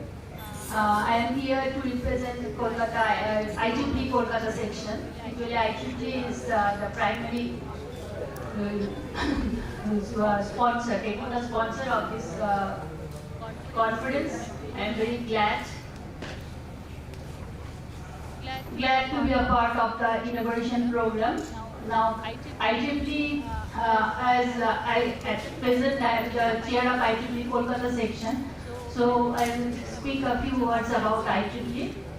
Now, IEEE is the one of the largest, the largest professional organization of the world for the field of electrical, electronics, and computer engineering. It was formed in 1884. That time, what was formed is AIW, the American Institute of Electrical Engineering. That time, electricity was being commercialized. So that is the year it is recognized as the establishment of IEEE. So it is on the 148th year. Now, after electricity, then came the radio communication and electronics. So, in 1912, Institute of Radio Engineers (IRE) was formed. Later on, these two organizations merged to form IEEE. So now it is 140 years running. It is the largest organization spread over 190 countries.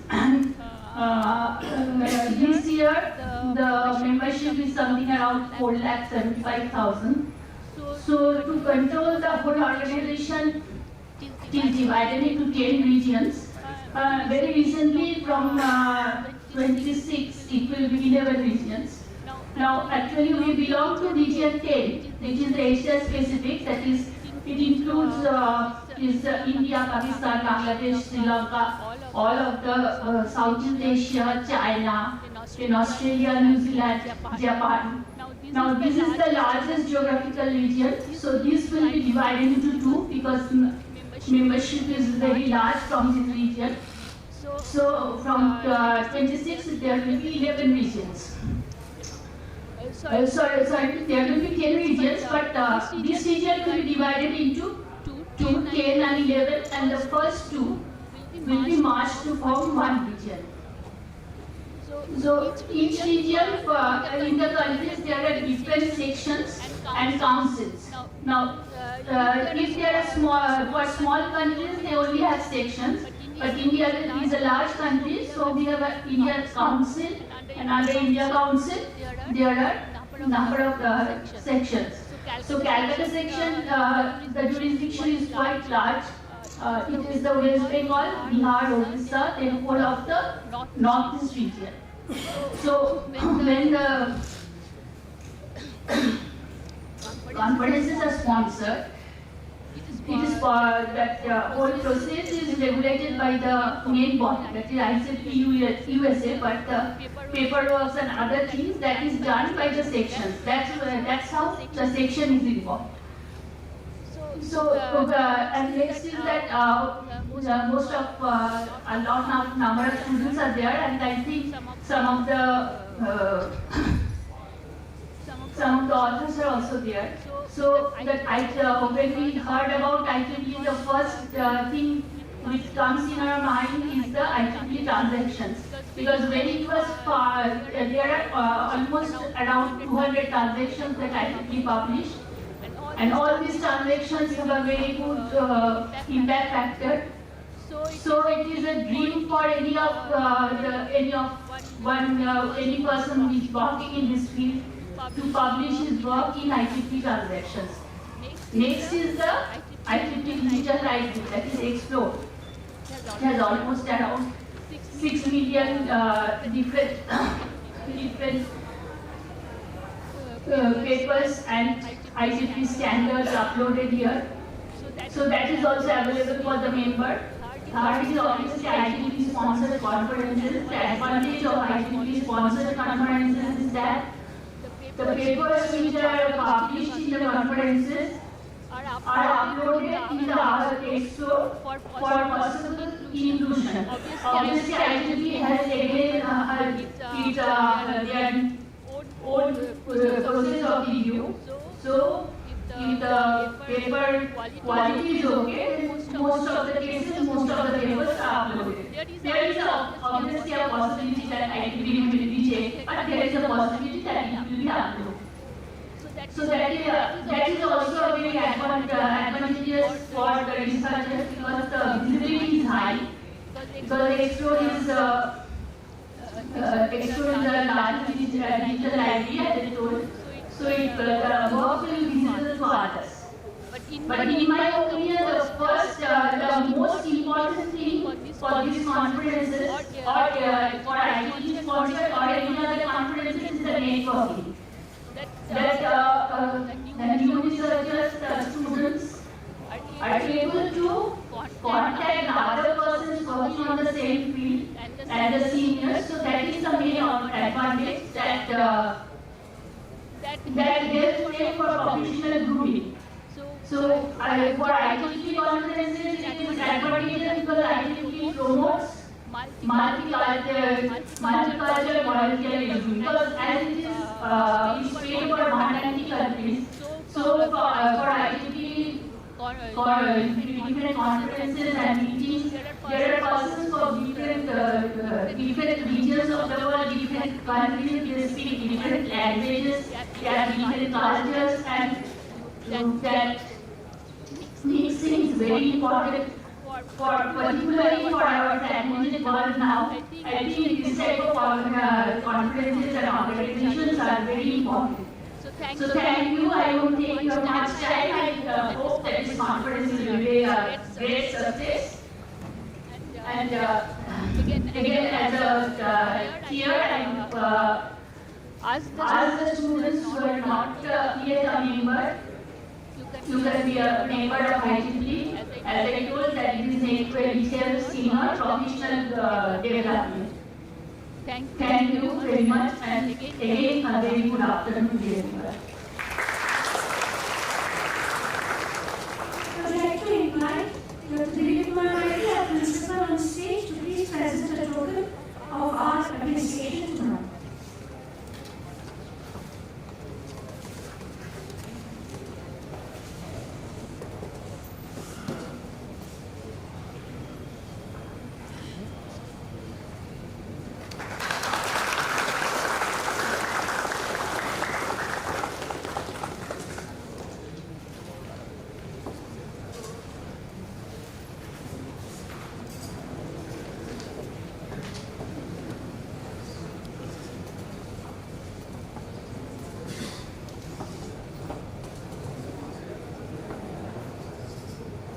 Thank you so much for being here, ma'am.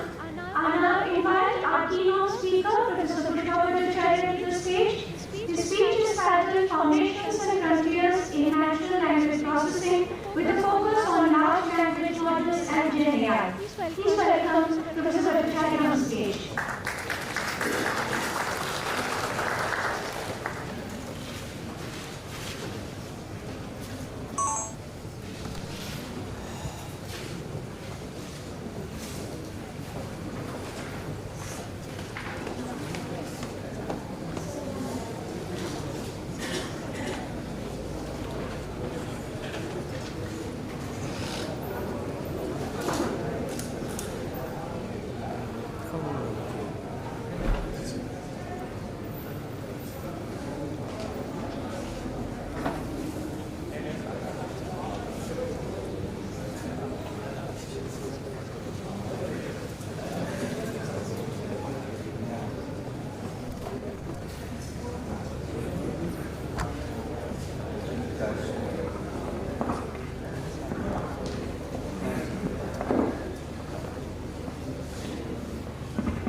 Okay, let me get started. Good afternoon to all of you. And as has been said, the topic today is Foundations and Frontiers in Natural Language Processing with focus on large language model and generative AI. Now, I am of course extremely thankful to the organizers, Professor Anita Banerjee, Professor Anupam Basu, and the honorable members of the board, faculty, everybody. The topic as you would agree with me is really the quote-unquote hot topic, right?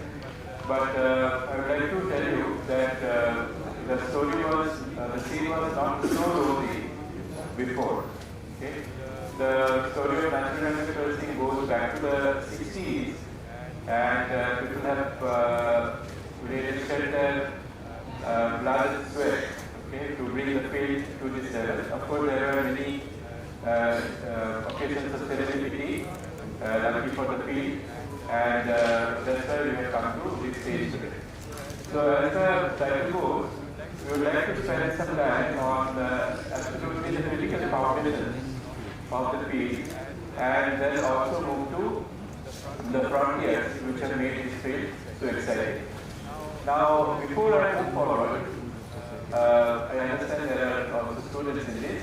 I would like to present to you a poem that I wrote, okay, to underline the importance of the synergy between science and technology, the synergy between theory and applications, the synergy between modeling and implementation. So the ode goes as follows. Scientists ask why, engineers ask why not. Okay? Scientists wonder and what is, engineers wonder what could be, what couldn't do without either. Scientists study, engineers make, and ever the twain shall be. So the whole point is that we need extremely clear and precise modeling of phenomena, and they should see the light of the day through strong implementations. Note the fact that engineers ask why not. Okay? And there are many milestones in natural language processing where if we have our sense of history with us, we would see this question operating. Why not? Okay? An example of this would be the large language model itself. Okay, the large language model has an extremely simple theory which I will delve into a bit as we move forward. The large language model's only task is to predict the next language object. Okay, the capital of India is, and what is the next word? The next word is Delhi. Delhi is the word with highest probability as that position. So this is what the language models do. And then somebody asks, if a machine learning model is trained to do this simple job, and then the parameters which have been trained with this particular job in mind, then these parameters why not see if they are useful in solving other problems, not predicting the next language object, but there is sentiment analysis, transmission, and even robotics. There is a professor from Stanford. The lady is applying the parameters trained by this language modeling task and applying it to control robots. So you see the importance of why not, which people all the time ask and push the frontiers. So now, by the way of introduction perspective, let's first understand the word language itself. We are going to discuss natural language processing, and the second word in this is language. The language is not programming language, it is not even cultural language, it is natural language, the way the language is used to communicate and process information. Now, what is human language after all? What are the characteristics of human language? So, there is this cognitive scientist, philosopher of language, linguist, George Yule, who wrote his seminal book in 1998 called Study of Language. So this book said it listed the 6 essential properties of human language. The first property is called displacement, and I have placed it at the top with a particular end in mind. Displacement is a property which only human language has.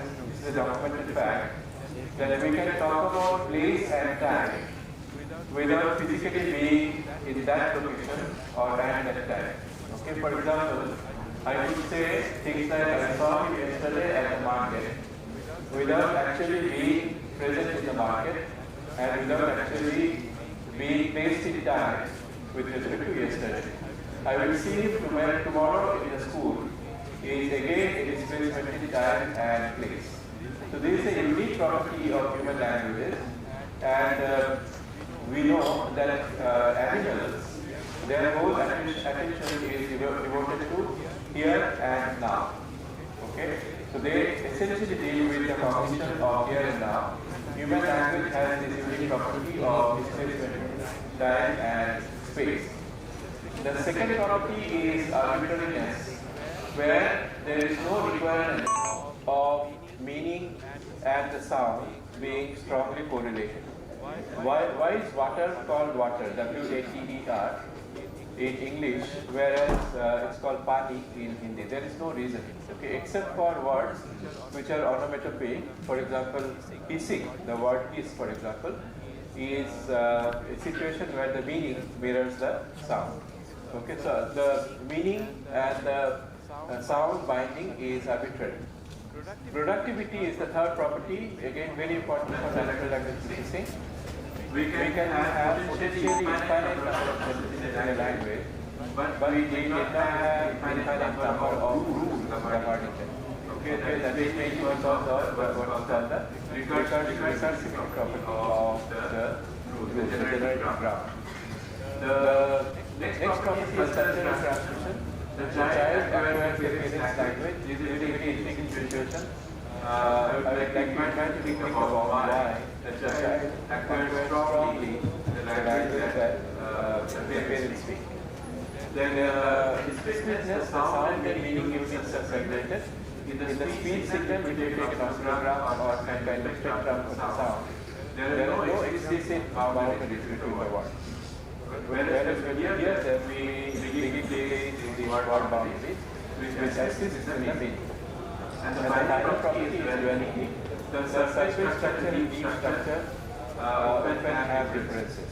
The most recent example of that would be irony, sarcasm, humor, and so on, where the surface signal and deeper signal would be very, very different.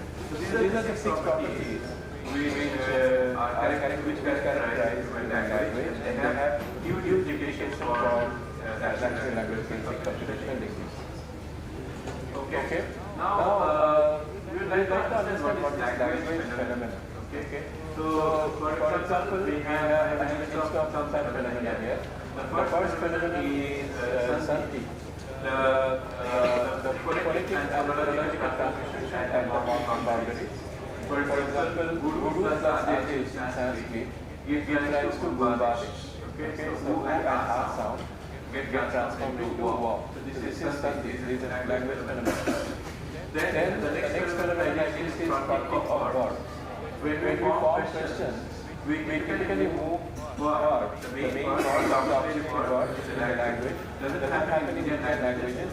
In Indian languages, we introduce the form of kya or e in the beginning. So, for example, in just 1 cricket to take using e, the word the prompt indicated question. Then there is semantic pragmatic inquiry inequality. This is also a language phenomenon. Sarcasm, for example, is a language phenomenon.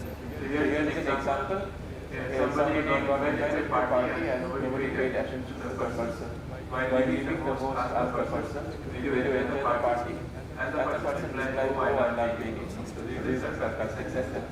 And you can see the sarcastic sentence is very different from the first sentence. Now, there are also rare language phenomena, and in our group, we are very intrigued by the rare language phenomena like sarcasm, humor, metaphor, and so on.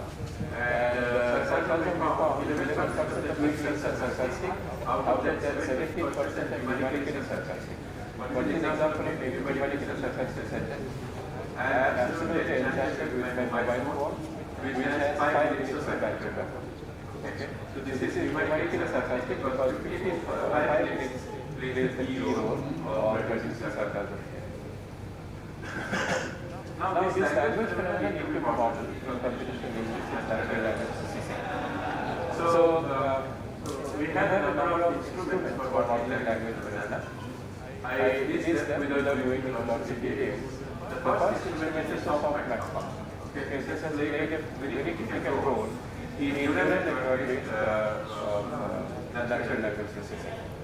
The software function takes a series of numbers, a vector of numbers, converts them into probability by this formula which is shown here. So this is the first instrument, and I cannot overemphasize the importance of this software function. Then comes the second instrument, which is cross entropy. Whenever we use software function, we have a probability distribution on hand. This probability distribution has to be compared to the target probability distribution.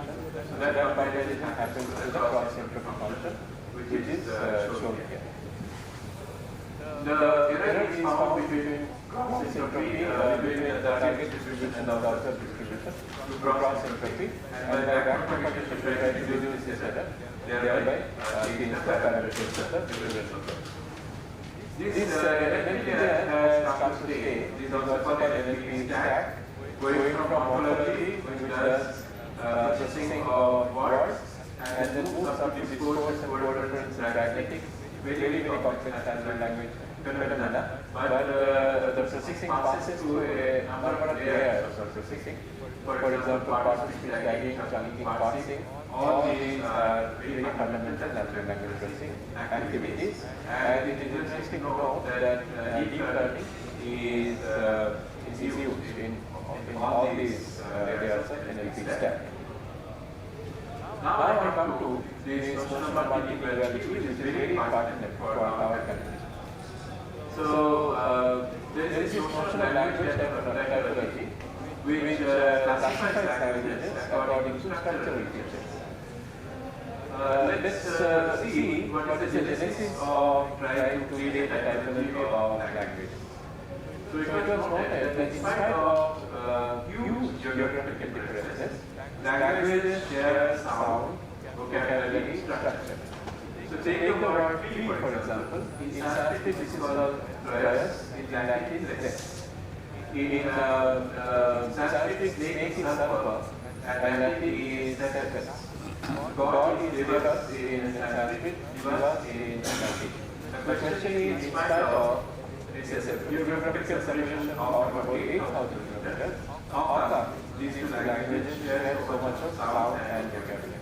So this, of course, led the linguists to propose the existence of proto-languages, the languages, overarching languages from other languages descended to what Chomsky calls parameter substitution, parameter setting. Now, there are these three objects which are critical to language processing. Object, subject, and verb. Typically, we have subject, verb, object order in English. In Indian languages, it is subject, object, verb, when the verb moves to the end. Above the word has moved to the end. Now, interestingly, we find that SOV class of language, subject, object, verb, they form about 43% of the language landscape.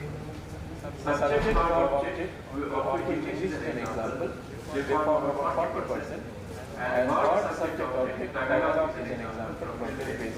That's about 10%. So it is interesting to note that 90% of the languages of the world keep the subject before the object, which is interesting. But the verb can be moved around, and one can be at the center, at the end, or in front of the sentence. In India, we see that there are three major language families. On the north, we have the Indo-European family. It is a South Dravidian, and in the northeast, it is Tibetan. These are really large language families with lots of very interesting properties. And the importance is comes from the language tree. So, linguistically speaking, there are languages, there are pairs of languages which are close to each other. For example, assignment psychology, everything goes to each other. Marathi and Korea is also very close. What is the importance of these composition, linguistics, and natural language? This is the foundation for what is called transfer learning, zero-shot learning, two-shot learning, which are extremely popular phrases in today's machine learning based natural language processing. We also see that when we create a natural language processing system with a sentiment analyzer for Hindi, then we can adapt these very quickly to some small example of Gujarati, Punjabi, and so on, which are close to Hindi, but not so easily. Tamil, for example, we cannot adapt a Hindi analysis system to Tamil very easily. Okay? So the linguistic process is real, computational also, and practically able for computation. Now the nature of NLP, this is really the art science technique of making computers understand the general language. Today's world is alive to the fact that natural language generation has become more important than understanding. Of course, there has been a caveat to this. There has been a huge amount of work on natural language understanding in the 60s. Okay, natural language generation came into the scene in the 80s through the work of Dignitary and others in the scenario. But today's world suddenly has woken up to this very exciting situation that computers can generate the language extremely fluently and really informative language, okay, except for cases of hallucination, bias, etc. And this has been possible mainly through huge amount of data, and very intriguingly because of the expression of probability, the rules of probability and the theory of probability. That's really very interesting and intriguing. So that's why whenever I teach NLP, I say that we walk on the two legs of linguistics and probability. Language phenomena are modeled and scored using probability. This is scoring function for us. So there are three generations of NLP. First generation was rule-based NLP, which is also called model-driven NLP. The one is completely remaining an expert who understands the language phenomena and the task on hand. For example, a emotion analyzer for the language called, let's say, Manipuri. Then you have to understand the properties of Manipuri language and also understand what is emotion processing and what is emotion. Generation 2 was statistical machine learning technology, which needed some amount of data and some models. Like did not models that support different machines. Did not models have been extremely successful in speech recognition. And those observations were brought forward and natural language tracing, mainly for partial speech type. Identifying which word is now, which is a word, which is an adjective, and so on. which is important for downstream applications. Third generation is completely neural network-based NLP, and then I call LLM and generative AI as generation 3.5, 3.5, which are also based on neural networks. Now, the two pillars of NLP are, of course, linguistics and probability, which I already mentioned. There is a piece of code which runs, but it runs based on linguistics and probability. Now, how is linguistics useful? Linguistics plays its role before the machine learning model is trained, making and annotating data. For example, to create, let's say, partial speech tag data, what will be the parts of speech? If you see the pen reader part of speech, and now we have proper noun, we have plural noun, and so on. So it's not a single level which noun. And now we have subcategories. Why so? That comes from linguistics insight.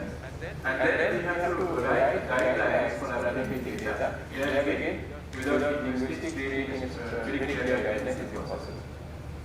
Linguistics also plays its role after the model has operated.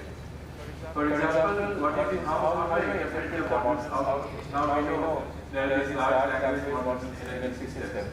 It is impossible to track what is going on inside these large language models, just like in human brain. So if I have a speech disorder, for example, it is very difficult to open the brain and pinpoint that this might be responsible.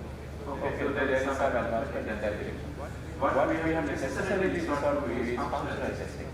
Okay, so this functional testing requires understanding the phenomenon that requires linguistic insight. For example, in 2012, when we started creating statistical machine translation systems for pairs in Indian languages, we found that invariably one of the languages is from South India, Indian languages, then the accuracy would fall very drastically.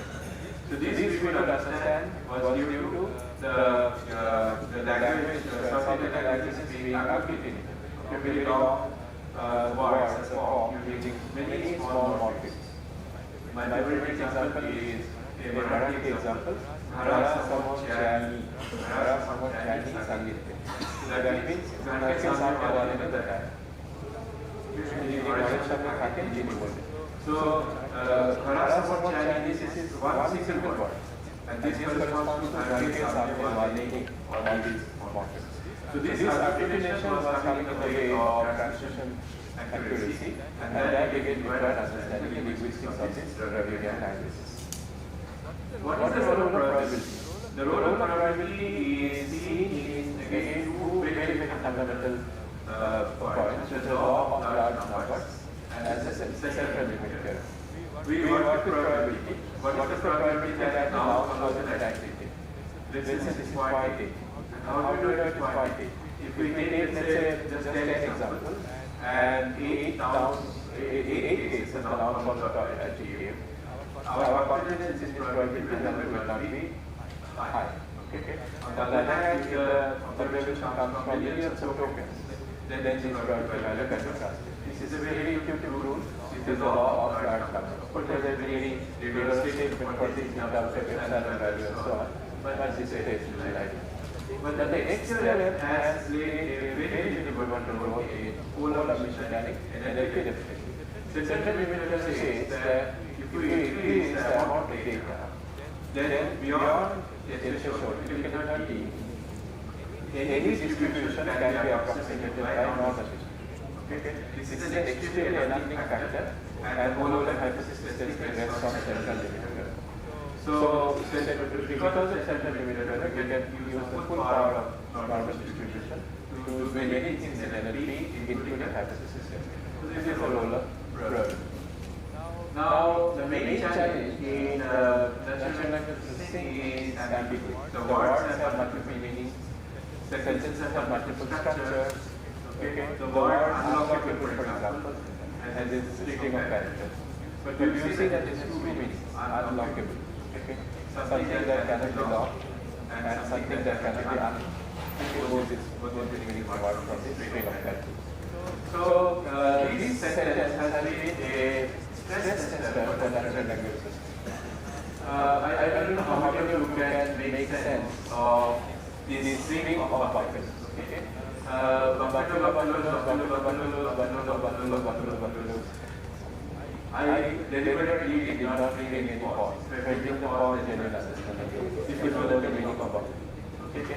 So, of course, I asked ChatGPT, what do you understand by this above sentence? And this is the reply. Buffalo is now referred to the city of Buffalo, which is the state of New York in the United States. Buffalo is not meaning to bully, confuse, or blackmail. Buffalo is now also means an animal, specifically the American bison. The meaning of this sentence is this. It describes a scenario where a bison from Buffalo are being intimidated or confused with other bison from the same place who in turn are intimidating or confusing other bison. There are three sets of buffaloes. Okay? It's a playful sentence that plays on the multiple meanings of the word buffalo and state, and this is absolutely correct. Now the point is, would you really think that ChatGPT has disaggregated this sentence? Most probably not. What has happened most probably is what's called leakage. Okay? So somebody, including me, who has shown this sentence in some NLP course or in some NLP lecture, this has gone into the training data of ChatGPT and has been memorized. Okay, most likely. But of course, ChatGPT displays amazing capability for processing of language. So this is an extreme example of ambiguity where you have the word buffalo and ambiguity and interacting with other buffaloes in the sentence to produce this. So this is actually the characteristic of natural language processing. We should not be misled to believe that it's an extreme example. Okay, all the time, words traces multiple meanings, and it is absolutely marvelous that we can communicate with this kind of communication system in the language. Okay, now we come to the basic principles of language modeling. What does language modeling mean? First of all, let's understand what does modeling mean. What does model do? The only thing models do is predict. Plain and clear. Okay, we established in our mind that the only job of models is to predict. Models are no good if they don't predict. Here is an example. From our mechanics classes, we have been exposed to this very famous equation, S equal to ut plus half ag square. S is distance, u is initial velocity, a is acceleration, and t is time. This equation has the power of prediction. If you give the initial velocity, the time, and the acceleration, it can calculate the distance per particle will move. Okay? So this is a predictor, but a model which is in closed form, very nice, clear expression. So, but the story is, but the situation is not so good for many real life situations. We know that this situation holds in special circumstances. Okay, it doesn't hold all. So this is the case for language model. What does the language model do? It also predicts. What does it predict? The language model predicts the next language object. So I gave the example of this situation. If you ask ChatGPT what is the capital of India, it will say Delhi. Okay. The point here is that what is the capital of India? This is a sequence of words. The next word predicted by probability is Delhi. Okay. There is no notion of understanding of what is a country, what is the significance of capital to the country, what is India. No such understanding. Delhi is the highest probability next word. That's all. When we summarize again, Delhi is a large city. The city has large number of people residing and passing through. Large businesses are transacted here. The cultural activities are numerous. The summary is Delhi is a large, populous and busy city. If you ask ChatGPT to summarize this, it does an excellent job. How does it do this? Or any large language model, any language model, how does it do? It keeps on predicting the next word based on what has been predicted before, and also the words seen before. Okay, it is a continuous computation of a conditional probability. The probability distribution is extremely good because of the amount of data. How do we know that it is extremely good and because of the amount of data? Law of large numbers. Okay, from that we are able to predict this nice summary, which is nothing but next word prediction. So therefore we understand that language models also predict the next language object. And another thing the language models do, they predict the properties of language objects. Not only the next language object, but also properties of next language object. For example, they can do classification regression. If the input sentence is the movie was wonderful and you ask the large language model, what is the sentiment? It is a positive sentiment. Note that these two entities, these words, positive and sentiment, are two words. Okay? They are again sampled from the probability. There is no deeper understanding of what is positive, what is sentiment, and what is positive sentiment. The only going on is sampling from the probability. So this is language modeling and published language modeling. Now, before this, is language modeling a new concept? No. Language modeling existed for a long time. Okay, initially when grammar is nothing but a model of a language. And then came what we call Inaugural model. So Inaugural models are these ratios of sequence of words divided by a sequence of words with last but one word. Okay, last but one word. So these two numbers are computed and we get a probability which is the language model. This is statistical language model. So there is some what is called the short adaptability, and therefore we will move to neural language model, which are extreme parameterization. There, as the length of the sentence increases, it also increases the input size. Okay? And the number of neurons in the output there, they are same. The output has to be same, it already predicts the next word, given the end word in the input.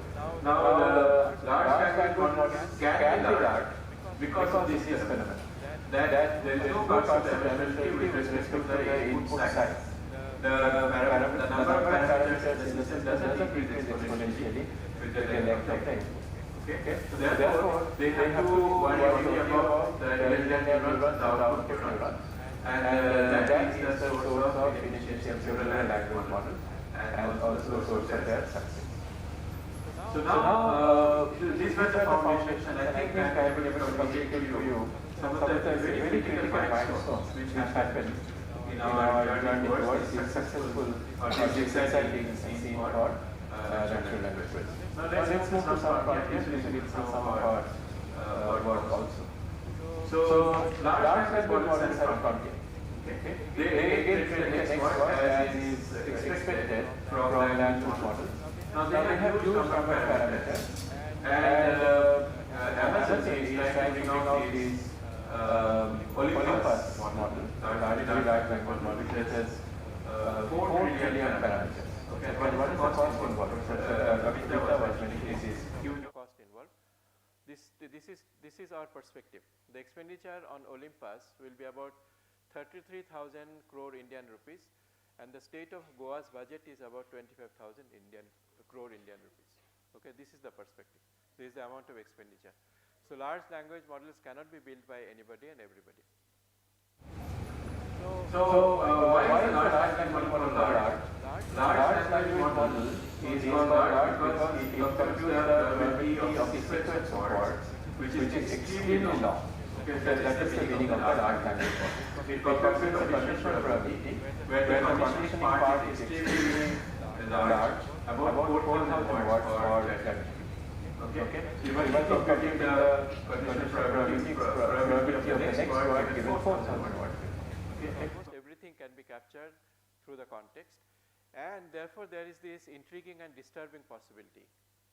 So kindly pay attention to this. Is natural language processing ultimately a probabilistic table lookup? Conditional probability is nothing but a table. Given the conditioning part, the next part is the row of a table with the probability associated with it. So natural language processing involves looking up this table and picking up the probabilities. So then there is this disturbing possibility that all natural language processing researchers are ultimately doers of table lookup. Okay, so the time only will tell us. Okay, so we have to compute the probability of a very long sequence of words, that is large language model, and The probability of a sequence of words essentially means the probability of occurrence in a corpus. The corpus does not necessarily mean only written corpus, it also means spoken corpus. Anything and everything that has been said, is being said, and will be said. So, creating large language models is not everybody's cup of tea. However, lots of groups, even small labs, can do the following. They can do piggybacking on LLMs. They can do prompt engineering, and prompt engineering is becoming very exciting these days. The whole art lies in creating good prompts. I was just talking to Professor Anupam Basu about this. So, creating good prompts involves insight into the task and also a grip on the language. Okay. So, researchers have reported continuously, papers are also written, that if you ask the large language model with correct prompt, then almost everything can be answered. Okay. Then the next resource hungry situation is adapter network. You take a large language model and have a few layers of feed forward neural network, that is called an adapter network. This requires some training data. Fine tuning is more resource intensive. We have to take task specific data, have a pretty large feed forward network after the large language model, and you have to train it. Pre-training is creation of large language model. I was talking to one of the companies who are creating large language models, and they would like to make it available to the community. So, they have been training a system with 4,000 GPUs for 9 months, okay, to create the large language model. So, that is the kind of investment that is required. So, now the 3 stages of large language model based conversational AI, ChatGPT is an example of conversational AI, are generative pre-training, which is creating these models, supervised fine tuning, which is task specific, and reinforcement learning based on human feedback, this is RLHF. RLHF, people suspect, is the source of power for large language models, and RLHF is orchestrated by employing large number of what is called AI trainers. Okay. We are told that OpenAI employs about 5,000 to 6,000 AI trainers all over the world, and they tell the large language model what is wrong or what is right. Okay. So, these are the 3 things which are involved in the impressive performance of ChatGPT. Now, evolution of LLMs also have gone through quite a few milestones. Perceptrons came in 1960s, then feed-forward network and backpropagation, recurrent neural networks, attention transformers, and finally large language model. So, I find it interesting to point to you at many places the role of linguistics. Attention, for example, is based on the affinity of pairs of words, special affinity of pairs of words within a sentence. This bang gives high rate of interest. The word rate and interest have special affinity for the word bang. Yeah. They are more closely knit together. And similarly, feed-forward network and backpropagation were used to train word vectors, and their distributional similarity, which is a linguistic concept, was used along with backpropagation. Okay. So, I think yeah, the time is running out. So, let me then very quickly say that we have been using these Trinity language models. These are domain, task, and language specific models. They are called Trinity models. I call them Trinity models, and I am trying to popularize this phrase. So, for example, the domain could be agriculture and the task is question answering. The language could be Konkani. So, we create a question answering system for farmers of Goa, which would be who will be asking questions based on price, weather, etc. So, this is a Trinity model. So, we have been working on something called Legal Llama project. This is in collaboration with Meta and National Law School of India University in Bangalore. So, here we are creating a consumer grievance system based on Llama 3. So, I would like to give a small demo to you.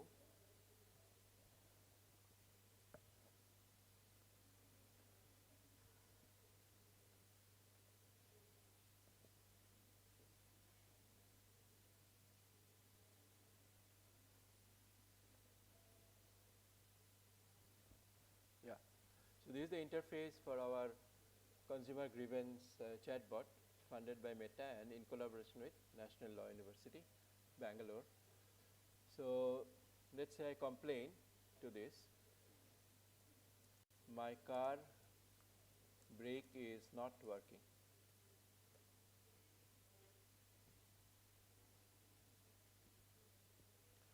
Okay, so the response is, thank you for sharing your concern. Can you please provide more information about what led to the issue with car brake? What is, was it a sudden failure or did you notice any warning signs beforehand? So I reply, this has been there, and I need not be grammatically very accurate and so on. This has been there since the beginning.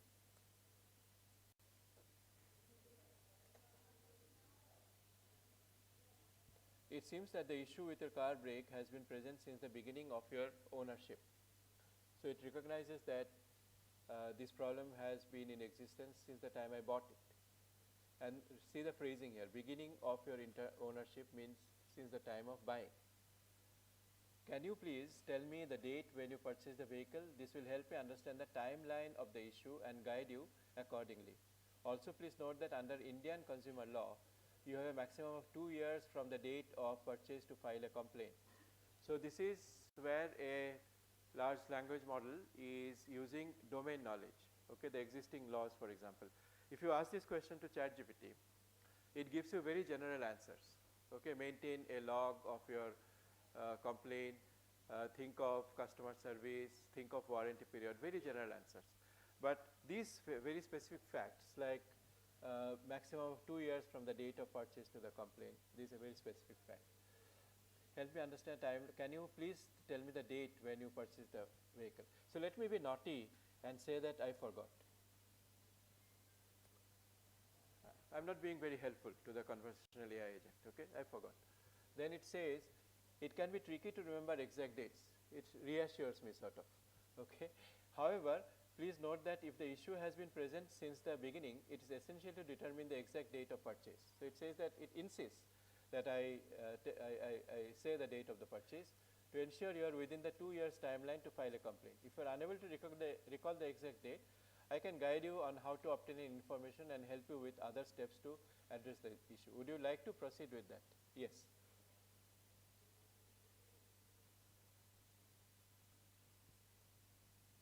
Yeah. So determine the exact date of purchase. You can check your vehicle registration certificate, sales invoice, bill of sale, loan or financial documents and so on. Would you like me to guide you on how to obtain the purchase date, or would you like to contact your dealership customer service directly, and so on. Okay, so the point is that we have found that as more and more data comes in, and more knowledge is injected in the form of Indian laws, case studies, and so on. So the National Law University is helping us with that. We are also in touch with Ministry of Consumer Affairs. So this is called retrieval augmented generation. Okay, if we take lots of raw corpus, laws, knowledge graphs, etc., then the system's response becomes deeper and deeper and more helpful. Okay, there is some depth in the conversation. Otherwise, the ChatGPT or the conversational AI agents, which are automatic, they are excellent in carrying out a conversation with you, but without any substance in them after a point of time. So this is very interesting.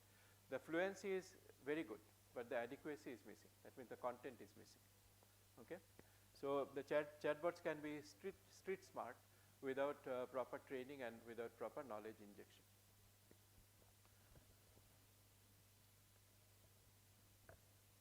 So I guess I'll jump a bit, and for the sake of time, I'll go to some work of ours.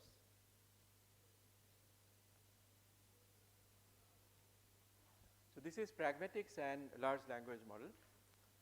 Now, if you remember the NLP stack, the highest layer is given to discourse and paragraphs and so on.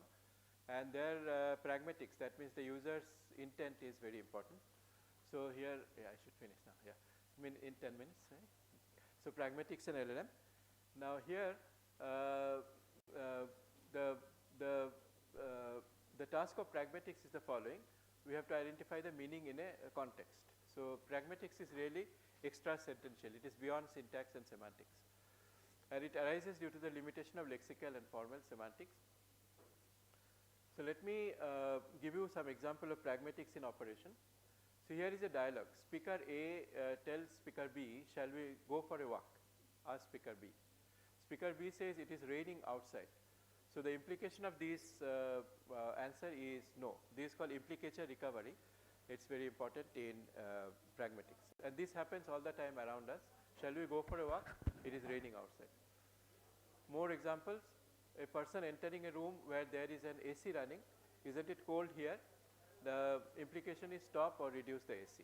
So pragmatics is use of language. Okay, you achieve some action through pragmatics. So now there are different elements of pragmatics, and all of them are very challenging for NLP. The first component of pragmatics is deixis, where you have personal pronouns, special pronouns, temporal pronouns. Binding them to the correct noun is always a very important task. Presupposition, untying the shoe implies the shoe was tied before. Okay, this is called presupposition.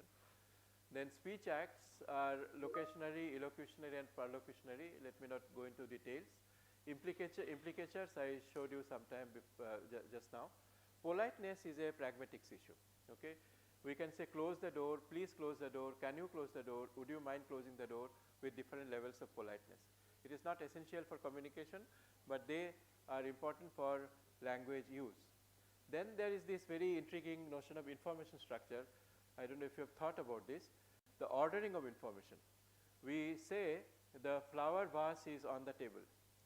Okay, this bottle is on the table. We never say the bottle is under the table.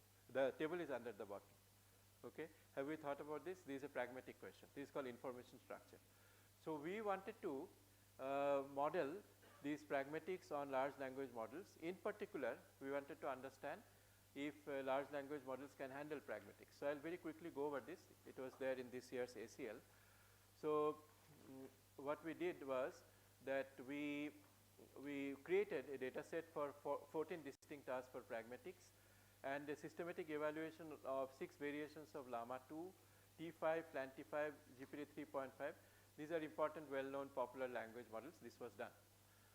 So we wanted to understand the performance gap between LLMs and humans. There were different kinds of prompting. So let me directly go to the tasks. So let's take the implicature recovery task. The speaker A says, shall we go for a walk? Speaker B says, it is raining outside. I present this situation to the large language model. And there is an MCQ, multiple choice question. Which of the following is true? B agrees to take a walk. B disagrees to take a walk. B's intent cannot be determined. B did not answer. Out of these 4, which one is the appropriate choice for this situation? So you can see that B is the correct choice. So for implicature recovery, we saw that this Llama 2 7 billion parameters has accuracy of about 56.26. 70 billion has 56.85, slight increase in accuracy. Human beings are extremely good. Human beings have a performance of 93% accuracy, okay, far ahead of large language models. Then the next task we took was presupposition. So speaker A says, did you untie your shoe? Speaker B says no. The multiple choice question is, which of the following is true? B had tied his shoe before. B had not tied his shoe before. B's prior action cannot be determined. B did not answer. So A is most likely. So in case of presupposition, what was the performance? We see that in case of presupposition, Llama 7B, Llama to 7B, 44% accuracy. 70 billion is much more accuracy. Human beings are again extremely good, okay, in this task. So we compared human performance with large language models, and we made observations with respect to this. In some of the tasks, large language models are close to human performance. In others, human beings were much better. So let me now finish the talk with one particular concern which is in everybody's mind. Let me just jump there. Responsible AI. So in case of responsible AI, we would like to address the problems of toxicity, hallucination, cyber scamming, etc. in large language models, deep fake, bias, and there are many other examples of the large language model behaving strangely or behaving harmfully, okay, in case of bias, hallucination, etc. So, we created a benchmark data set for hallucination tracking in Indian languages. Okay, this was reported in this year's NACL, and we also have tried to understand how large language models compare with human brain. This would be important. Human brain has two areas called Broca's area, which deals with syntax, and Wernicke's area, which deals with semantics. Okay. So, a damage to Wernicke's area can lead to production of nonsensical sentences like the pink elephant sang and the blue stone dance. Syntax is fine, but the sentence is meaningless. Now, if you compare the size of LLMs and the cost involved, so we already know that OpenAI uses 1 trillion parameters, Amazon's Olympus would use 4 trillion parameters. The language models which are well known like GPT-3, BART, etc., are also using huge number of parameters. So, in terms of parameters, human brain has some 600 trillion parameters, okay, far ahead of the largest language model, which is Amazon's Olympus. So, 600 trillion parameters in human brain. The energy requirement, human beings approximately need 175.2 kilowatt hour per year, and the GPT-3 needs 1647000 kilowatt hour per year. Okay. This is about 10,000 times more than that of a human being. Carbon footprint, which is the polluting factor, human global average is 4,500 kilogram per year per person. GPT-3 is 430 to 680 metric tons per year. So, this is where we are. Okay, large language models requirement for energy, polluting the environment, and so on are still far worse than what human beings have. So, let me summarize and conclude and point to future work. We covered some foundations and applications, pragmatics and LLM, neural IR. These are very important tasks which we have looked at in our lab. LLMs and generative AI open up very promising new directions, surely, but with power comes responsibility, address bias, hallucination, profanity, hate speech, etc. And we are observing that power of LLMs are augmented hugely by use of retrieval augmented generation, which needs further investigation. So, you have to inject knowledge, and also raw corpora need to be processed by large language models. So, all this is being done in our lab called Computation for Indian Language, which has been in existence since 2000, and we work in all areas of natural language processing. So, I would like to thank you for your attention.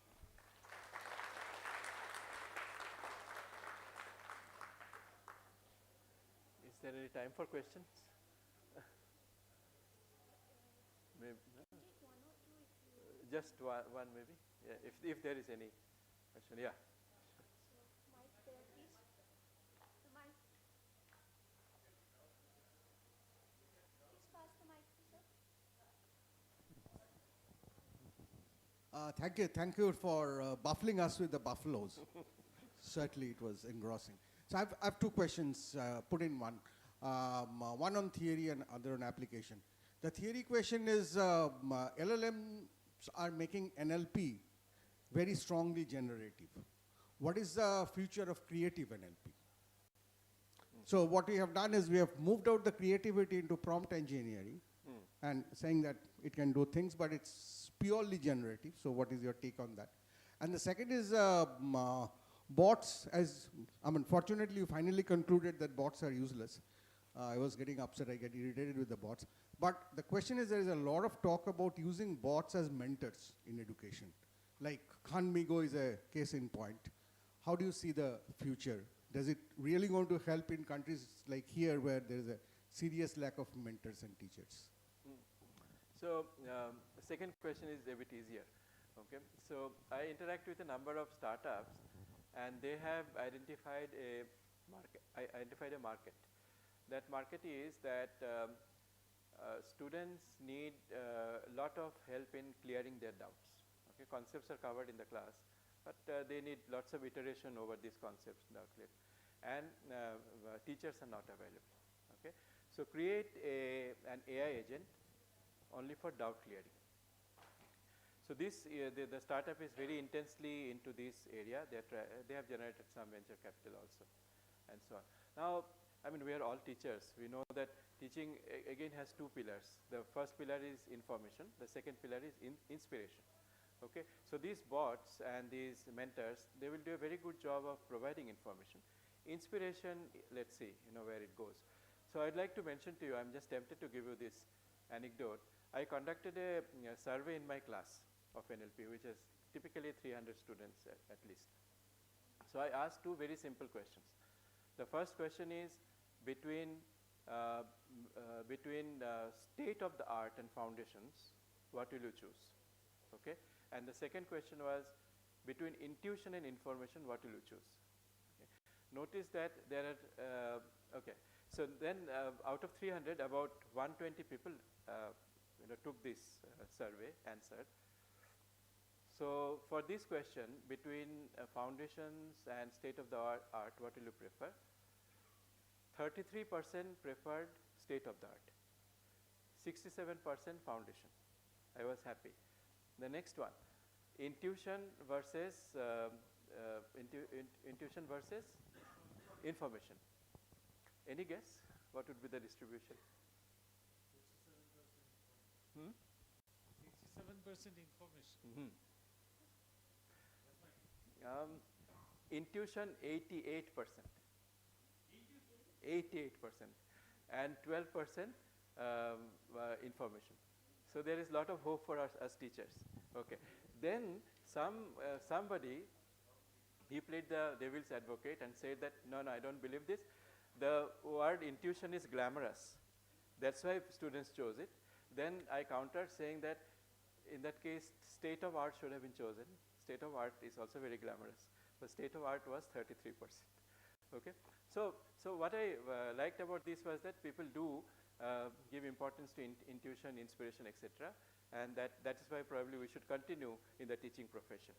Now, about this mentorship, the amount of information that these computational AI agents have is humongous. They don't forget, they don't get bored. So that's a very important factor.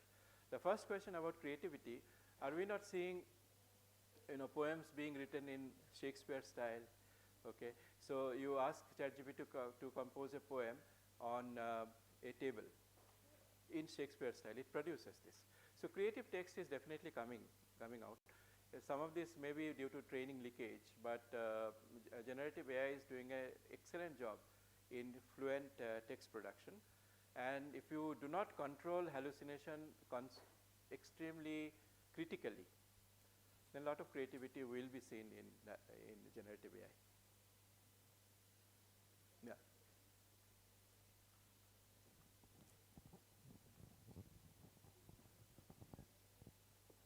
My question is not related to general AI, but since you are looking at the illegal cases.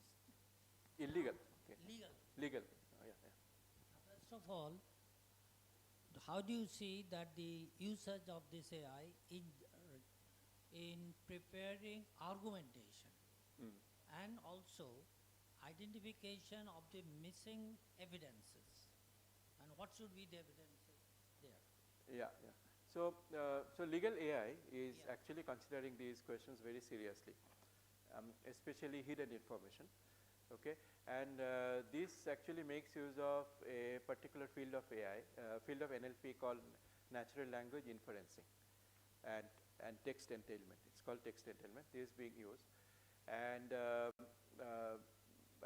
this National Law University, they say that a huge amount of work of very experienced lawyers is saved because of these AI agents, because it uncovers the hidden information, brings the information at the click of a button. But at the end of the day, this was very interesting. Both this is a huge similarity between medical profession and legal profession. Experienced lawyers, seasoned lawyers and seasoned doctors say that at the end of the day, It is your own intuition which is most important. No amount of information, knowledge helps really. It is your gut feeling which helps. And I was also surprised to think that, to see that doctors finally say that at the end of the day, unke haath mein sab hai. Okay, doctor saying this, who is an established scientist. No, but one problem comes that if you say you have some evidences which point to certain outcome, and you also have a negative evidence. Yes. Then what do you combine? How do you combine? Yeah, yeah. And so then the thinking is really probabilistic. So you go by a frequentist approach. The most, what is the meaning? If I utter the word bank, which meaning comes to your mind? Nodid dhar, ki bank. It is frequency. So basically you are talking about the experience. Experience and frequency, yes, yes. So there is not enough data for that. Yeah, if we do not have enough data, then yeah, what can we do really? That's why Sotomari doctor, right? A doctor doesn't become a doctor without killing 100 patients. Thank you.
To wrap up the first segment of today's conference, I invite on stage Dr. Dilip Maithi, our principal.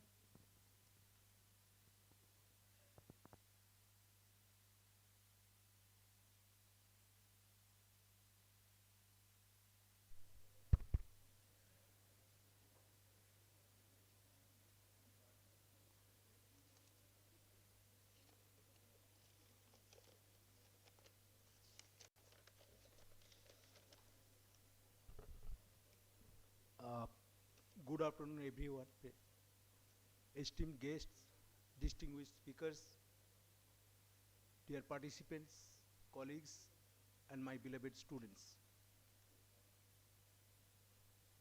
As I conclude our inaugural session, I would like to express my deep appreciation to our distinguished speakers for their insightful contribution, and to all of you for joining us today. I also extend my special thanks to our chief guest, Dr. Sridhar Mitta, and our keynote speaker, Professor Pushpak Bhattacharya, for setting a strong foundation for the discussions ahead. I am confident that the ideas shared here will foster the collaboration, innovation, and the meaningful progress in our field. As we proceed with our next session, I am requesting all of you to participate actively, share your ideas, and network with fellow participants. Let's work together to make this conference a grand success. Once again, thank you for being a part of this conference, C3IT 2024. We now look forward our sessions ahead. Thank you very much.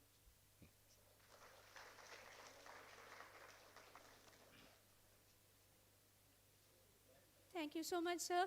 Volunteers are requested to first please guide the special guests out. Participants are please asked to wait till our special guests are guided out. Technical sessions will begin from 3 p.m. This is for the notification of participants. Technical sessions will begin from 3 p.m. Please allow our special guests to first leave the auditorium comfortably and then please leave. Please wait for our special guests to leave the auditorium comfortably and then leave. Kindly lead. Technical sessions will start at 3 p.m. Volunteers are requested to please make sure that the route is clear. Please guide them properly out. Please make sure that the route is clear.